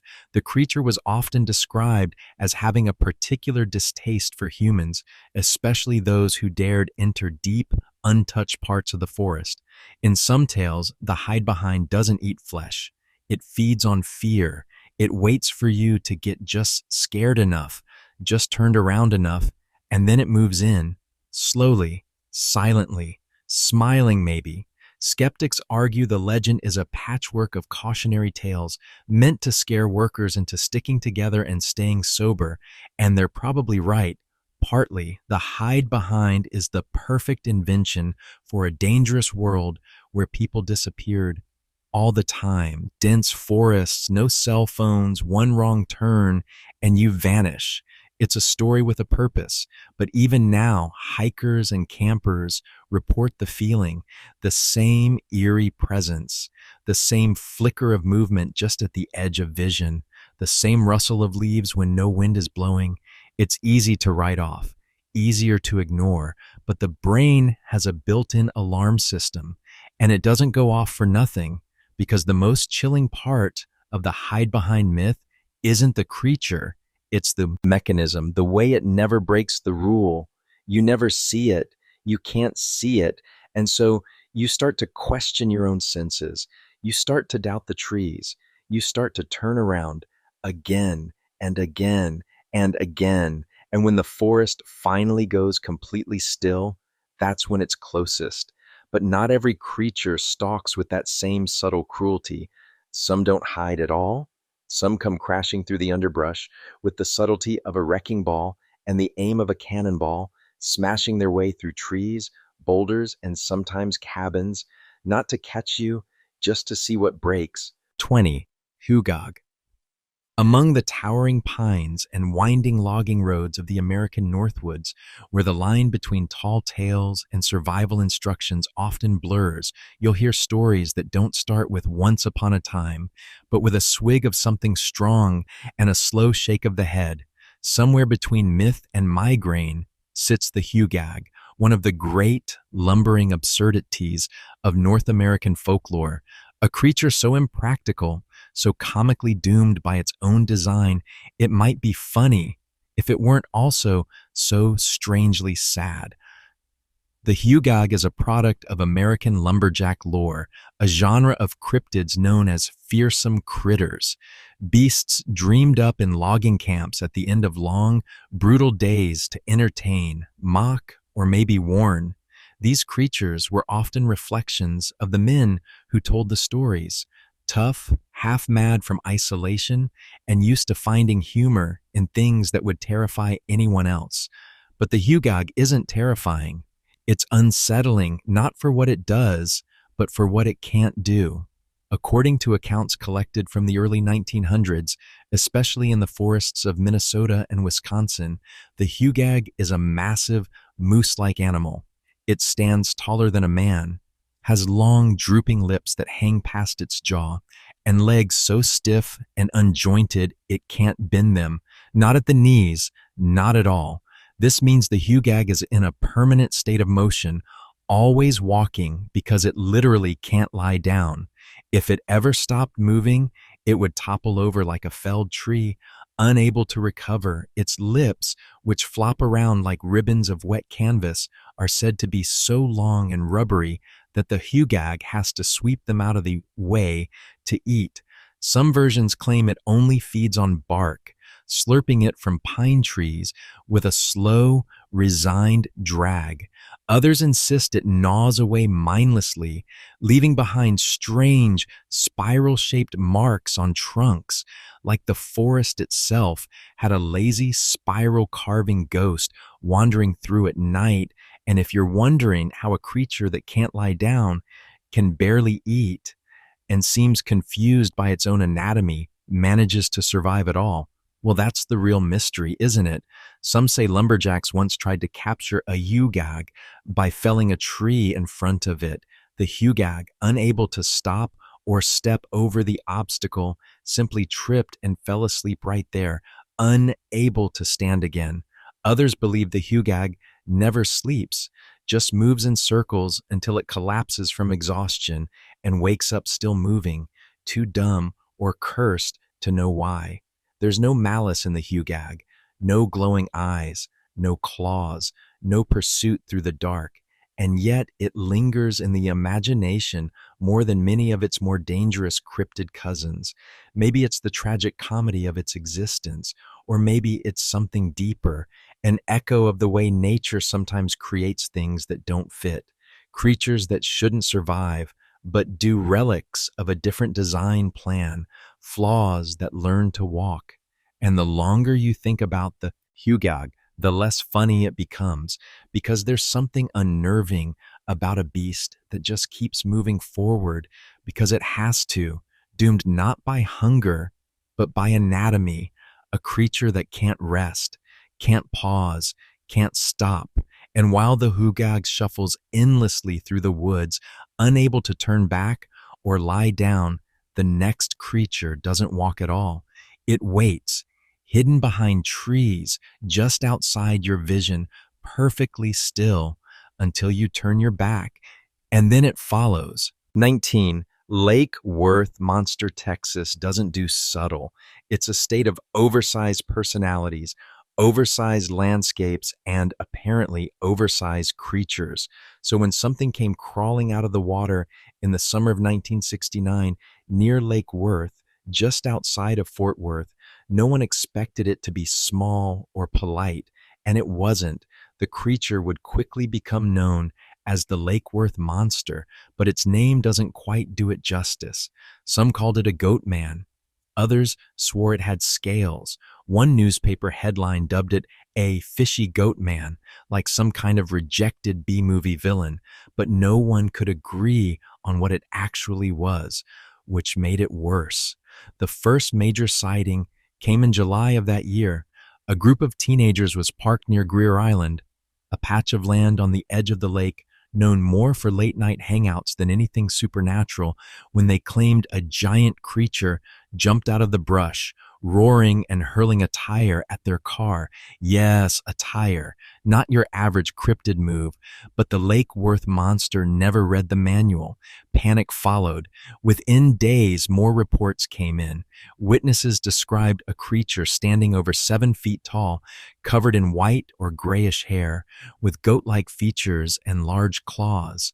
Some said it had scales. Others swore its eyes glowed. It walked on 2 legs. It stank like rot and algae, and it didn't just watch from the woods, it charged. One woman said it leapt onto her car. Another group said it chased them across the bridge. The local police investigated, but no one could catch it. And then, as quickly as it arrived, the monster vanished. Of course, skeptics had their theories. Some said it was a prank, pulled by bored high schoolers in a homemade costume. Others blamed the mass hysteria of the era. Remember, this was 1969, the summer of the moon landing and Woodstock, a time when the world already felt strange and unstable. But not all the reports could be brushed off as imagination or hoaxes. Some came from people with nothing to gain, people who weren't trying to sell a story or get their name in the paper. They just saw something they couldn't explain, and then it was gone. The Lake Worth monster has remained a local legend ever since. Occasionally, someone will report seeing a shape in the woods or hearing something large splashing in the water late at night. A blurry photo surfaces every few years, always just indistinct enough to make you question everything. The city even leans into the mystery with an annual Lake Worth Monster Bash. But underneath the jokes and t-shirts, the original unease lingers. Because whether it was a hoax, a misidentified animal, or something truly unknown, it struck a nerve. Maybe it's the combination of elements, part land, part water, part man, that makes it so unsettling. A chimera that doesn't belong in any single world, so it slips between them. Or maybe it's that odd, almost comedic aggression. There's something disarming About a monster that throws a tire before it attacks, like it knows you're not ready for it and it likes the game. But in all jokes aside, the Lake Worth monster reminds us that not every creature needs a deep mythological origin to be terrifying. Sometimes it just needs a lake, a moment, and a sudden lunge from the shadows. And speaking of shadows, the next creature doesn't leap or roar. It leans. It exists in a state of permanent imbalance, trapped in a body so impractical it borders on tragic. It's not what it does that disturbs you, it's what it can't. 18. Lava Bear, Oregon has deserts. That's a sentence most people aren't prepared for, but it's true. Beyond the misty coastlines and damp evergreen forests, there's another side to the state, dry, volcanic, and covered in ancient lava fields that look more like another planet than part of the Pacific Northwest. Black rock stretches for miles. Craters yawn open like forgotten mouths. Heat lingers underfoot long after the sun sets, and it's there, beneath the cooled crust of old eruptions and inside the fractured caverns of basalt, that the lava bear is said to live. Unlike some of its larger-than-life cryptid cousins, the lava bear doesn't impress with size. In fact, it's small, roughly the size of a dog, with short legs, patchy fur, and an awkward, shuffling gait that gives it the appearance of something not entirely finished, but what it lacks in grandeur, it makes up for in mystery, because no one can agree on what exactly it is or was, or whether it ever should have existed in the first place. The lava bear legend began in earnest in the early 1900s around Oregon's Fort Rock and Fossil Lake regions. Early settlers and native communities alike reported sightings of strange, stunted bears wandering the lava beds, too small to be fully grown, too deformed to be healthy, yet somehow surviving in one of the harshest terrains in the region. Trappers claimed the animals were aggressive, defensive, territorial. Their dens were said to be deep within the lava tubes, underground networks carved out by molten rock Centuries earlier, cool now, but still humming with something other, specimens were even allegedly captured. In 1924, reports surfaced of a lava bear being brought into a local fair in Oregon, described as a bear cub, fully grown, not weighing over 30 pounds. Photos were taken, posters were printed, people lined up to see the creature, sometimes called a pygmy bear or dwarf grizzly, but as quickly as the creature appeared, it vanished. No skeleton, no DNA, just a memory sealed in regional newspapers, and whispers passed between ranchers and outdoorsmen. Some biologists speculated the lava bear might have been a now extinct subspecies of the American black bear, one that adapted to the harsh conditions of the lava beds by evolving into a smaller, more resourceful form. Others believed it was simply a malformed cub, a fluke. But a fluke doesn't explain the dozens of similar sightings spread across decades, across generations. It doesn't explain the distinct smell people reported, an acrid, burnt scent that clung to the rocks after the bear was gone. It doesn't explain the deep claw marks found in places no regular animal should have been able to reach. The lava bear might not be a monster in the traditional sense. It doesn't stand upright or scream in the night, but that only makes it more unsettling, because if it's real, it means evolution didn't stop where we thought it did.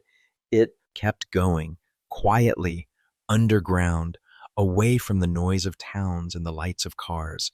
It adapted, it hid, it waited, and it raises an uncomfortable question. What else is still crawling through the forgotten cracks of the earth, not yet extinct, just extremely good at playing dead? The lava bear doesn't need legends to haunt you. All it needs is one perfectly shaped tunnel, one patch of scorched rock, and the fact that no one's found proof it's gone. And if that isn't enough to make you look twice at every dark cave entrance, consider this. Some monsters don't need to hide underground. Some walk right up out of the water, part man, part beast, and entirely uninterested in your version of reality.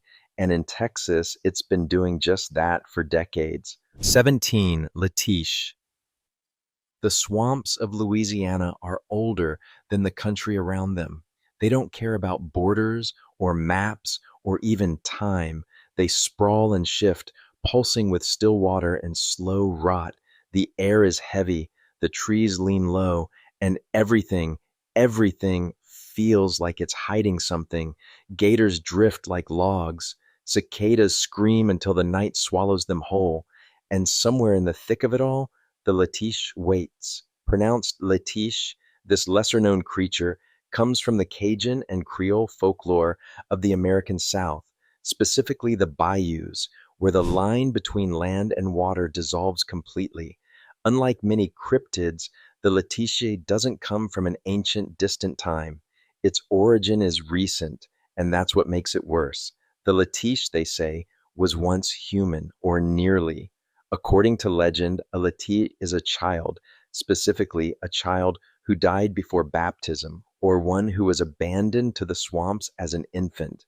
Depending on the version, the transformation is spiritual, physical, or both, but the result is always the same. The child grows up feral, raised by the swamp itself, becoming something inhuman, no longer a person, not quite an animal, something in between, something forgotten by both man and God. Descriptions vary as you'd expect. Some say the Latiche looks like a scaled human, thin, pale, with webbed fingers and dark amphibian eyes. Others describe it as more of a lizard-like humanoid, covered in slick moss, always dripping, always watching.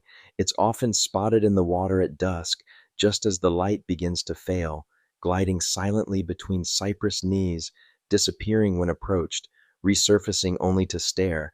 Some stories are sympathetic. The Latishi, after all, was once a child. It didn't choose this. Some claim it mourns its lost humanity, crying at night in long, echoing sobs that carry across the water. Others paint a darker picture of a predator that drags down fishermen, of strange claw marks on the sides of boats, of livestock vanishing when left too close to the water's edge. Fishermen and locals in the bayou regions have passed down stories for generations of something swimming too fast, too precisely to be a gator, of sudden chills in the air, of ripples in places too shallow for anything big, and always, always the feeling of being watched, not hunted, observed.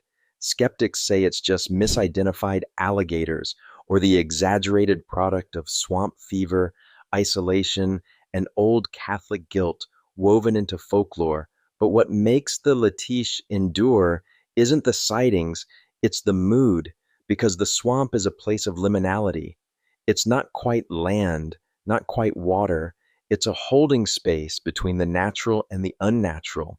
And the Latish fits perfectly into that in between, an echo of something once human, now unrecognizable, not monstrous because of what it does, but because of what it represents: abandonment, disconnection, the idea that something so close to us, so almost, could be left behind long enough to become something else entirely.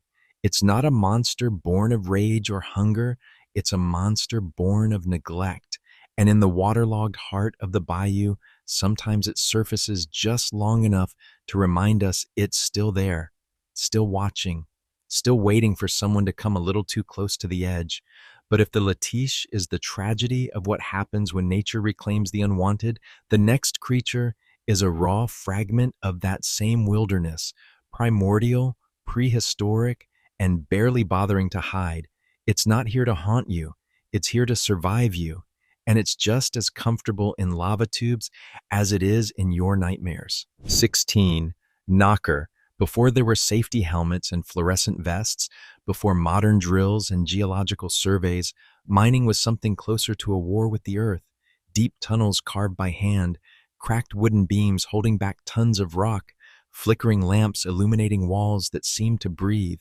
In those early shafts and seams, it wasn't just the dark you feared, it was the sounds, the ones that didn't come from pickaxes or dynamite or anything with a name. It was the knockers. Most stories trace the legend to Cornwall, England, old world folklore passed down by miners who crossed the Atlantic in the 19th century. They brought their tools, their skills, and their superstitions. In the American West, especially in places like Pennsylvania, Colorado, and Nevada, the knocker was welcomed, or more accurately, tolerated. It had a job to do after all. Described as small, dwarf-like beings with wrinkled faces and long, knobby fingers, knockers were said to dwell in the deepest parts of the mine. Some stories portrayed them as helpful, knocking on the rock to guide miners toward rich veins of ore, warning them of cave-ins, or even leading lost workers back to the surface. Others were less generous. In those versions, the knocking was something more ominous. A warning, yes, but only because the creature was about to do something. Collapse a tunnel, steal tools, lead someone off course, just far enough that no one ever heard from them again. And here's where the story splits.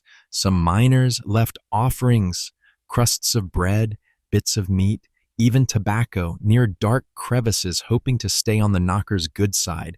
Others claimed to hear voices in the mine when no one else was around. Low muttering, laughter, or footsteps just behind them. More than one miner swore he saw a small figure dart behind a timber beam, too fast to catch, but too real to dismiss. One popular theory claims the knocking was just natural. The sound of wood creaking, rocks settling, or water echoing through narrow caverns. A tired mind turns noise into pattern, and patterns into monsters. But if that were true, the fear would fade with the shift whistle. It never does. Even now, in modern mining communities, you'll hear stories whispered over coffee or a beer after shift. Something tapped twice right before the supports cracked. I dropped my light, heard footsteps pick it up. Thought I was alone. I wasn't. There's a psychological weight to mines, a claustrophobic intensity that turns every sound into a signal. But the knocker legend doesn't just live in the dark. It lives in that feeling, that someone else is working alongside you, just out of sight, that the walls themselves are alive and not entirely indifferent to your presence. The knocker isn't violent, it doesn't chase or attack. It reminds you you're not in control, that down here, deep below the surface, you're not the one writing the rules. You're a guest, and some guests are overstaying their welcome. And while knockers live underground, just beneath your boots, the next creature rises up from the waterlogged swamps of the south, not dwarfish, not helpful, and definitely not shy. It doesn't warn you with knocks. It meets you with silence, just eyes above the bayou, and the strange sound of something too smooth moving just beneath the surface. 30. Charo Negro. You hear him before you see him. The slow clop of hooves on dry earth, the jingle of silver spurs that shouldn't echo that far. You look up, expecting a rancher, a cowboy, maybe a lost parade float, but the figure on horseback isn't waving. He's dressed in black from head to toe, elegant, immaculate, like he stepped out of a funeral or a dream. A silver-trimmed charro suit, polished boots, wide-brimmed sombrero pulled low, and a horse as dark as midnight. And when he stops in front of you, everything else seems to stop too. This is El Charro Negro, the black horseman of Mexican legend, a ghost, a devil, a man who made a deal, or maybe a warning about what happens when you ask for too much. The story goes that Charro Negro was once an ordinary man, poor, proud, desperate. In some versions, he was a rancher who wanted more land. In others, a gambler who bet his soul. Either way, he struck a bargain. Whether with the devil, death, or something older depends on who's telling it. The result was the same: wealth, power, and prestige, at a cost.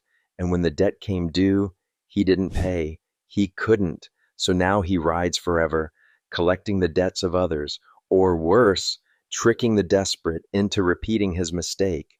He appears most often to those walking alone at night, especially at crossroads, graveyards, or abandoned trails. His horse makes no sound, his eyes are hidden by shadow, and his voice is polite, too polite. He offers you help, a ride, a bag of gold. He says it's a gift. He says it'll change your life. And all he asks is a little favor in return. If you take it, the stories say, you're marked. Not always immediately. Sometimes you wake up rich. Sometimes your problems vanish. But soon enough, you start hearing the hooves again, closer, faster, always behind you, until one day they stop. And so do you. Some legends claim El Charro Negro son only comes for the greedy, those who take what isn't theirs, who cheat, steal, or hoard. Others say he shows up to test you.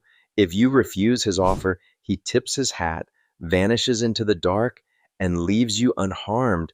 But if you hesitate, if you consider it even for a second, he sees your weakness, and that's enough.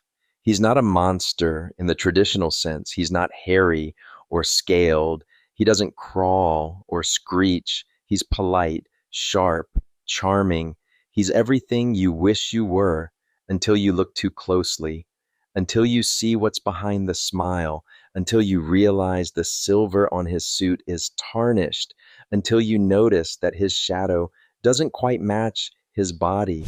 And by then, it's too late, because El Charro Negro isn't here to scare you. He's here to offer you exactly what you want. And if you say yes, you ride with him forever. 29. Nagual.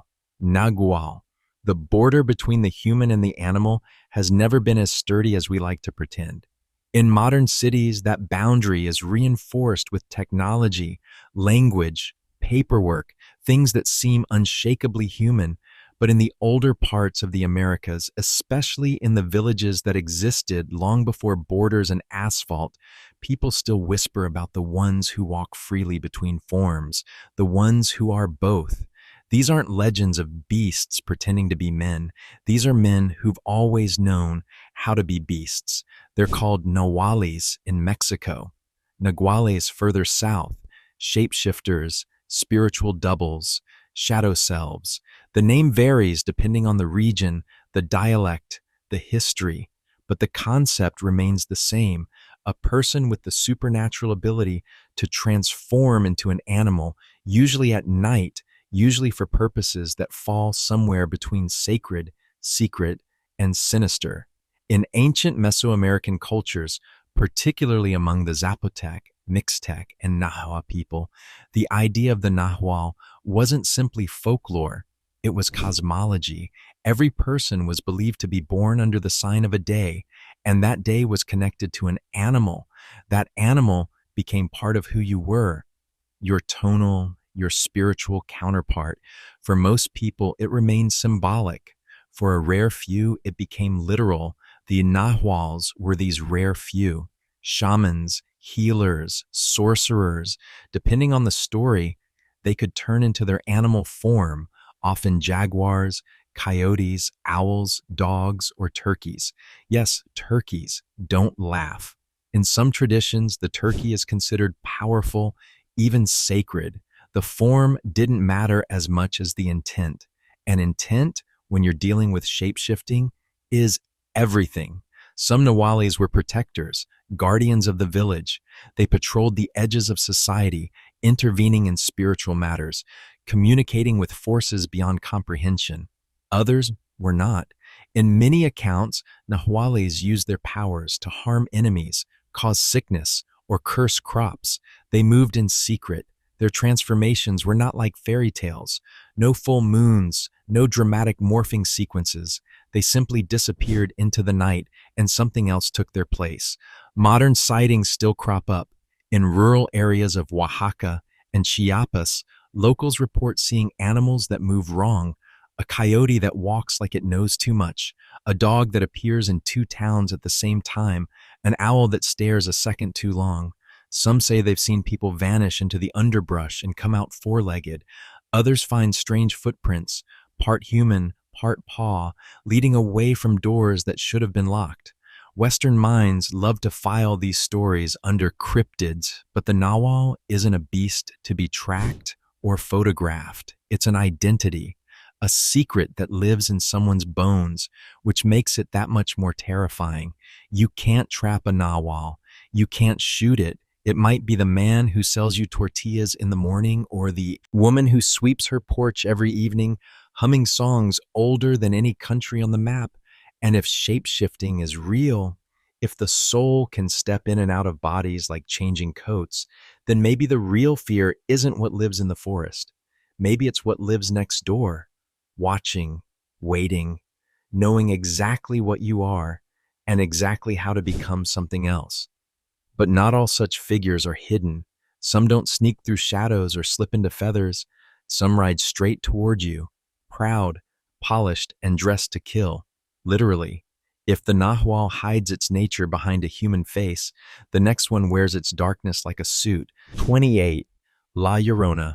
There are legends that sneak up on you, whispered at the edge of campfires and bedtime stories, too vague to take seriously.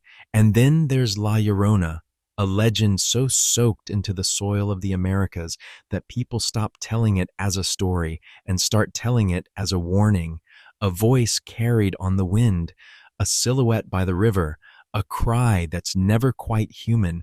Translated simply, La Llorona means the weeping woman, but there's nothing simple about her. Her story has hundreds of variations, but they all start the same way, with grief. In the most widely told version, La Llorona was once a beautiful woman named Maria. She married a man above her station, charmed, handsome, promising everything, and together they had children. But he left her, or betrayed her, or abandoned her for someone younger, and in her rage, despair, or desperation, Maria did the unthinkable. She drowned her children in a river. And then, realizing what she had done, she threw herself in after them, but death didn't grant her peace. Instead, she was cursed, doomed to wander the earth for eternity, searching for the souls of her lost children.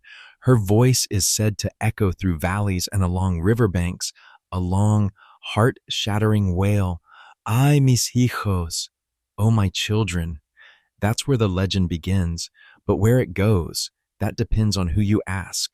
Some say La Llorona appears as a ghostly woman in a white dress, her face hidden beneath a veil, her hair tangled with riverweed. Others claim she can shapeshift or that she floats rather than walks. In some versions, she's a warning spirit appearing to children who stay out too late or to travelers too close to the water's edge. But in others, she is not just a mourner, she is a taker. She lures the living into the river, mistaking them for her children, or worse, punishing them for sins that echo her own. And while the origin of La Llorona is often linked to Mexico, her story bleeds far beyond the border. You'll find versions of her from Guatemala to New Mexico, from Venezuela to California. In every place she haunts, the details shift just enough to feel local, which is what makes her so enduring, so personal. Everyone knows someone who heard her cry, or saw her standing near the water, or dreamed of her and woke up drenched in fear.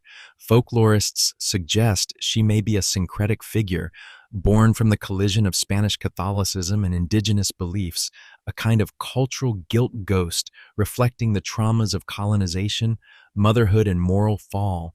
Psychologists see her as a projection of maternal anxiety and grief, but to many, she's not symbolic at all.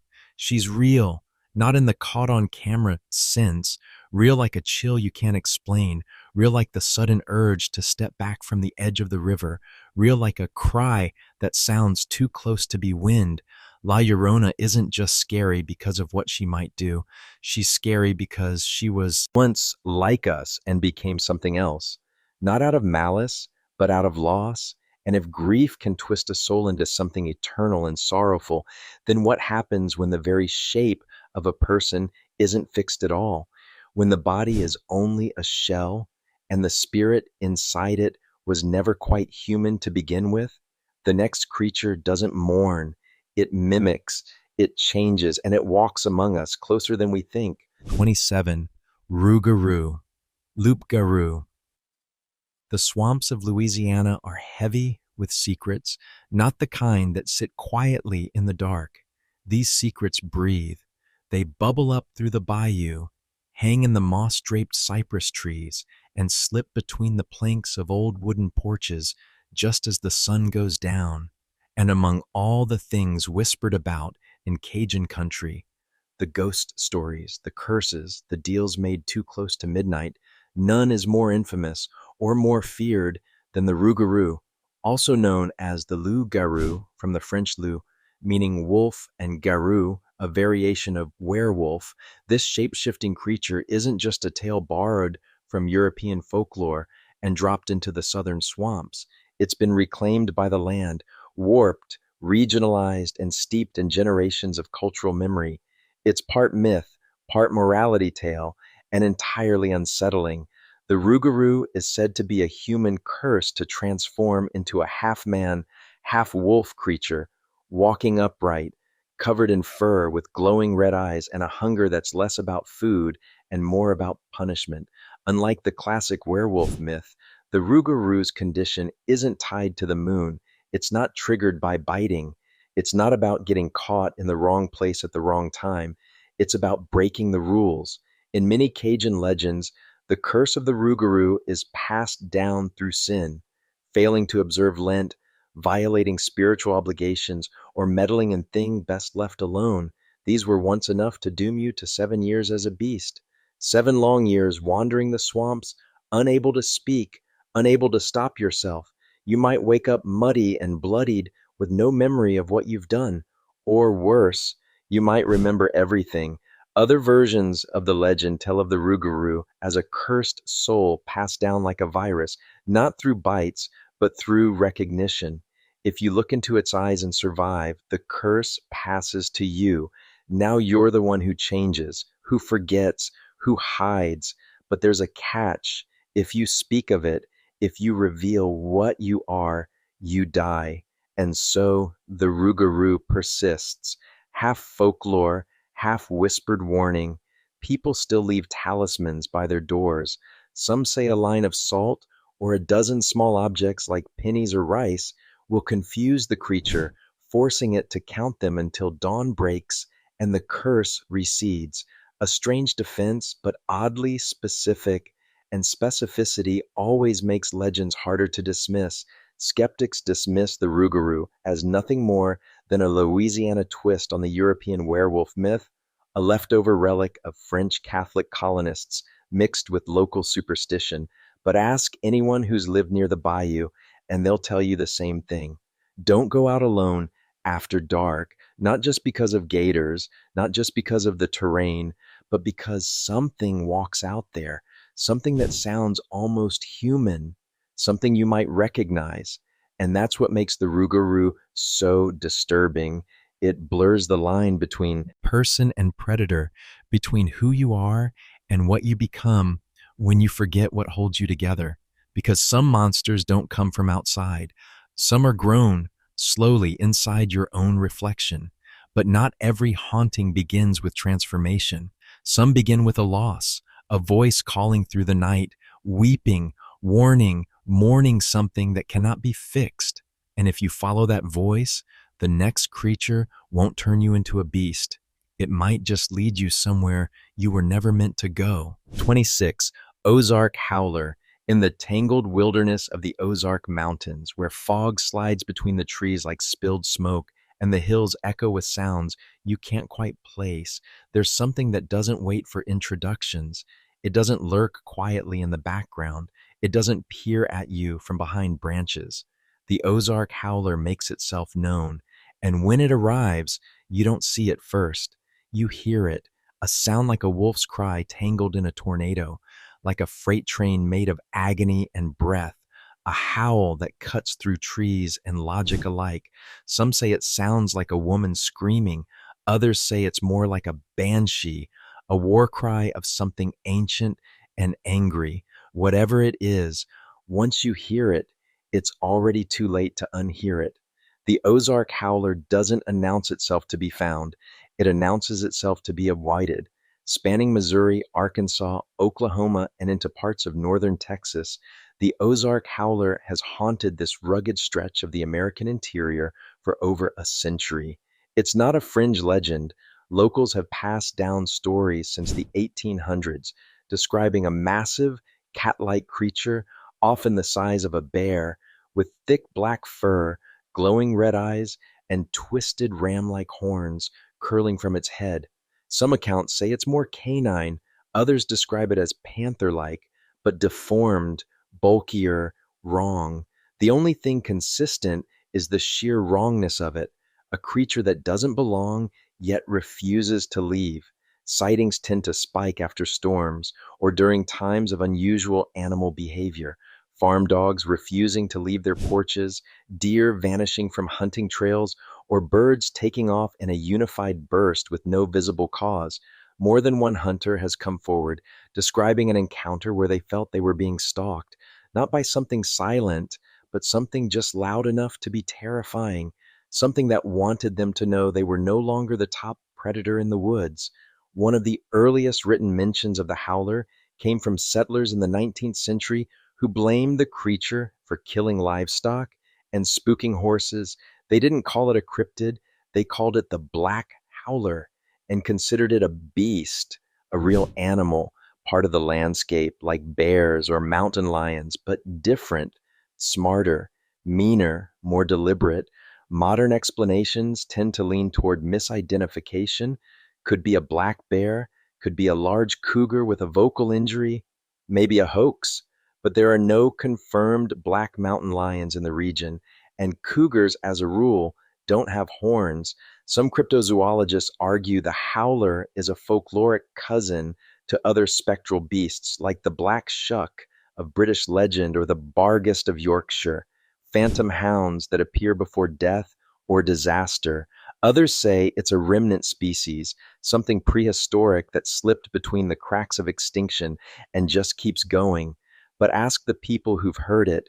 Ask the ones who've been alone on A ridge when the scream tore through the woods like a warning from something very real and very close. They don't care what you call it, they just don't want to hear it again. The Ozark howler doesn't haunt abandoned houses or creep around graveyards. It lives in the living forest. It's not supernatural, it's invasive, an apex predator of myth, demanding space, demanding silence, demanding you turn around and leave. And just when you think you've cataloged every beast that walks, crawls, or howls across America's forgotten corners, a different kind of creature steps out of the dark, one with teeth, fur, and familiarity, because the next one isn't just a monster. It's what happens when you become one. 25. Funeral Mountain Terror Shot. Some monsters sneak, some creep, some hide in the cracks of folklore, waiting for you to slip up and wander off the trail, but not the Funeral Mountain Terror Shot. This one doesn't hide at all. It marches. The story begins in the broiling, dust-caked valleys of the American Southwest, specifically Death Valley, which already sounds like the sort of place that doesn't need an additional haunting. But Death Valley has always been good at offering up things no one asked for. And according to the legends passed around miners and desert travelers in the 1800s, one day the mountains opened up and sent something truly bizarre marching across the wasteland, a parade of coffin-shaped monsters, walking upright, slow and solemn as pallbearers at their own funeral. The Funeral Mountain Terror Shots were said to resemble massive, upright caskets, elongated, wooden-bodied, topped with waxy, expressionless faces. Some versions describe them as coffin-shaped beings with skeletal arms folded across their fronts, trudging through the sand on stiff mechanical legs. Others claim they had no limbs at all, just boxy, hunched bodies that waddled on end like miserable penguins with heat stroke. All accounts agree on one detail: they were overdressed. Each terror shot wore what appeared to be thick funeral garb, layers of black cloth, formal coats, sometimes veils or mourning shawls, despite the heat of the desert, and that's what did them in. As the tale goes, these solemn creatures came down from the Funeral Mountains, yes, those are real mountains, apparently trying to migrate across the desert floor for reasons no one ever quite figured out. But Death Valley was too much for them. One by one, under the searing sun, they began to falter. Their stiff legs buckled, their coats caught fire, and finally they exploded, spontaneously combusting in the heat like overcooked sausages in a pressure cooker. Witnesses claimed they heard the dull booms echoing through the canyons, followed by the soft hiss of smoke and the falling thuds of things that were no longer trying to walk. When miners reached the area, they found scattered remains, scorched earth, scraps of cloth, and the faint smell of burned varnish. Or at least that's what the story says. Now, obviously, the Funeral Mountain Terror Shot isn't going to be featured in any cryptozoology journal. It's widely considered one of the most exaggerated and darkly humorous inventions of fearsome critter folklore, a cautionary tale with just enough absurdity to make it stick. The moral? Even monsters can overheat, dress for the weather, but the imagery lingers. Coffins that walk, faces that don't speak, creatures that wear death like a uniform and then drop, one by one, into the sand. It's funny, until it's not, because there's something deeply unnerving about the idea of a being that doesn't attack or threaten, just exists, grim and persistent, marching across the landscape with no clear goal until nature itself stops it, not with violence, not with confrontation, just with heat, time, indifference, and maybe that's what sticks in the brain. The idea of a monster that's already mourned itself, that it knew how its story would end and kept walking anyway. But the desert doesn't just bury things. Sometimes it howls, sometimes it screams, and deep in the Ozarks, where mist curls between trees like breath on a mirror, something else stalks the woods, loud, beastly, and not even trying to be subtle. It's not dressed for a funeral, it throws one. 24. Tripodero. If evolution ever took a long lunch and let the interns run wild with a prototype, it probably looked a lot like the Tripodero, Born in the bizarre back pages of American lumberjack folklore, this creature is less nominal and more Rube Goldberg machine with fur. It's a cryptid designed by chaos, with all the practical elegance of a junk drawer stapled to a deer. According to the tales told by 19th century loggers in California's backcountry, especially around the Sierra Nevada, the Tripodero is a lanky, awkward animal with three disproportionately long legs. Two of these legs are used for walking, while the third is telescopic, supposedly extending skyward or downward like a surveying tripod, hence the name, because if you're going to be baffling, you might as well be literal about it. Its body is said to be narrow and covered in short brown fur, with an elongated snout that works like a blowgun. Yes, a blowgun. It doesn't bite, claw, or chase. The Tripodero fires pellets, projectile shots of clay or pebbles, from its snout using compressed air, and allegedly with alarming precision. These are not the kinds of details that show up in your average animal encyclopedia. The creature's preferred hunting strategy: it uses its telescopic leg to stand stock still in tall grass or near trees, hiding in plain sight like a sniper with a mustache. When its prey, usually small birds or rodents, comes within range, the Tripodero fires a clay pellet at high speed, stunning the target. It then gallops in at an awkward, clumsy sprint to scoop up the dazed animal and disappear into the brush. That's the official lore. Unofficially, no one has a clue what the Tripodero is supposed to be. It sounds like a rejected circus act or a misremembered fever dream, but the people who claim to have seen it weren't always joking. Some swore they watched it vault down hills on its extendable limb, lurching through ravines like a living pogo stick. Others said it was surprisingly stealthy, able to move in total silence despite its ridiculous anatomy. And while the Tripodero never made the leap to serious cryptozoological fame, no documentaries, no blurry trail cam footage, no Monster Week specials, it lingers, like the whisper of something absurd in a world that takes itself too seriously, like a reminder that not all mysteries are sinister. Some are just weird. Scientists obviously dismiss the idea out of hand. No known mammal has a tripod gait, let alone one that involves telescopic mobility and pneumatic hunting tactics. But that's kind of the point. The Tripodero isn't a monster in the traditional sense. It's an idea that snuck out of a sketchbook and somehow made it into oral tradition, half joke, half parable, and 100% inconvenient for natural law. The legend doesn't provoke fear so much as it produces disbelief, a slow blink, a pause, a question mark with fur. And yet, as strange as it sounds, there's something disconcerting about a creature that evolved not to kill or chase or stalk, but simply to outdistance reason. It's not here to scare you. It's here to leave you squinting at the woods wondering, did that bush just grow a leg? But if the Tripodero feels like a circus act lost in the trees, the next creature is much grimmer.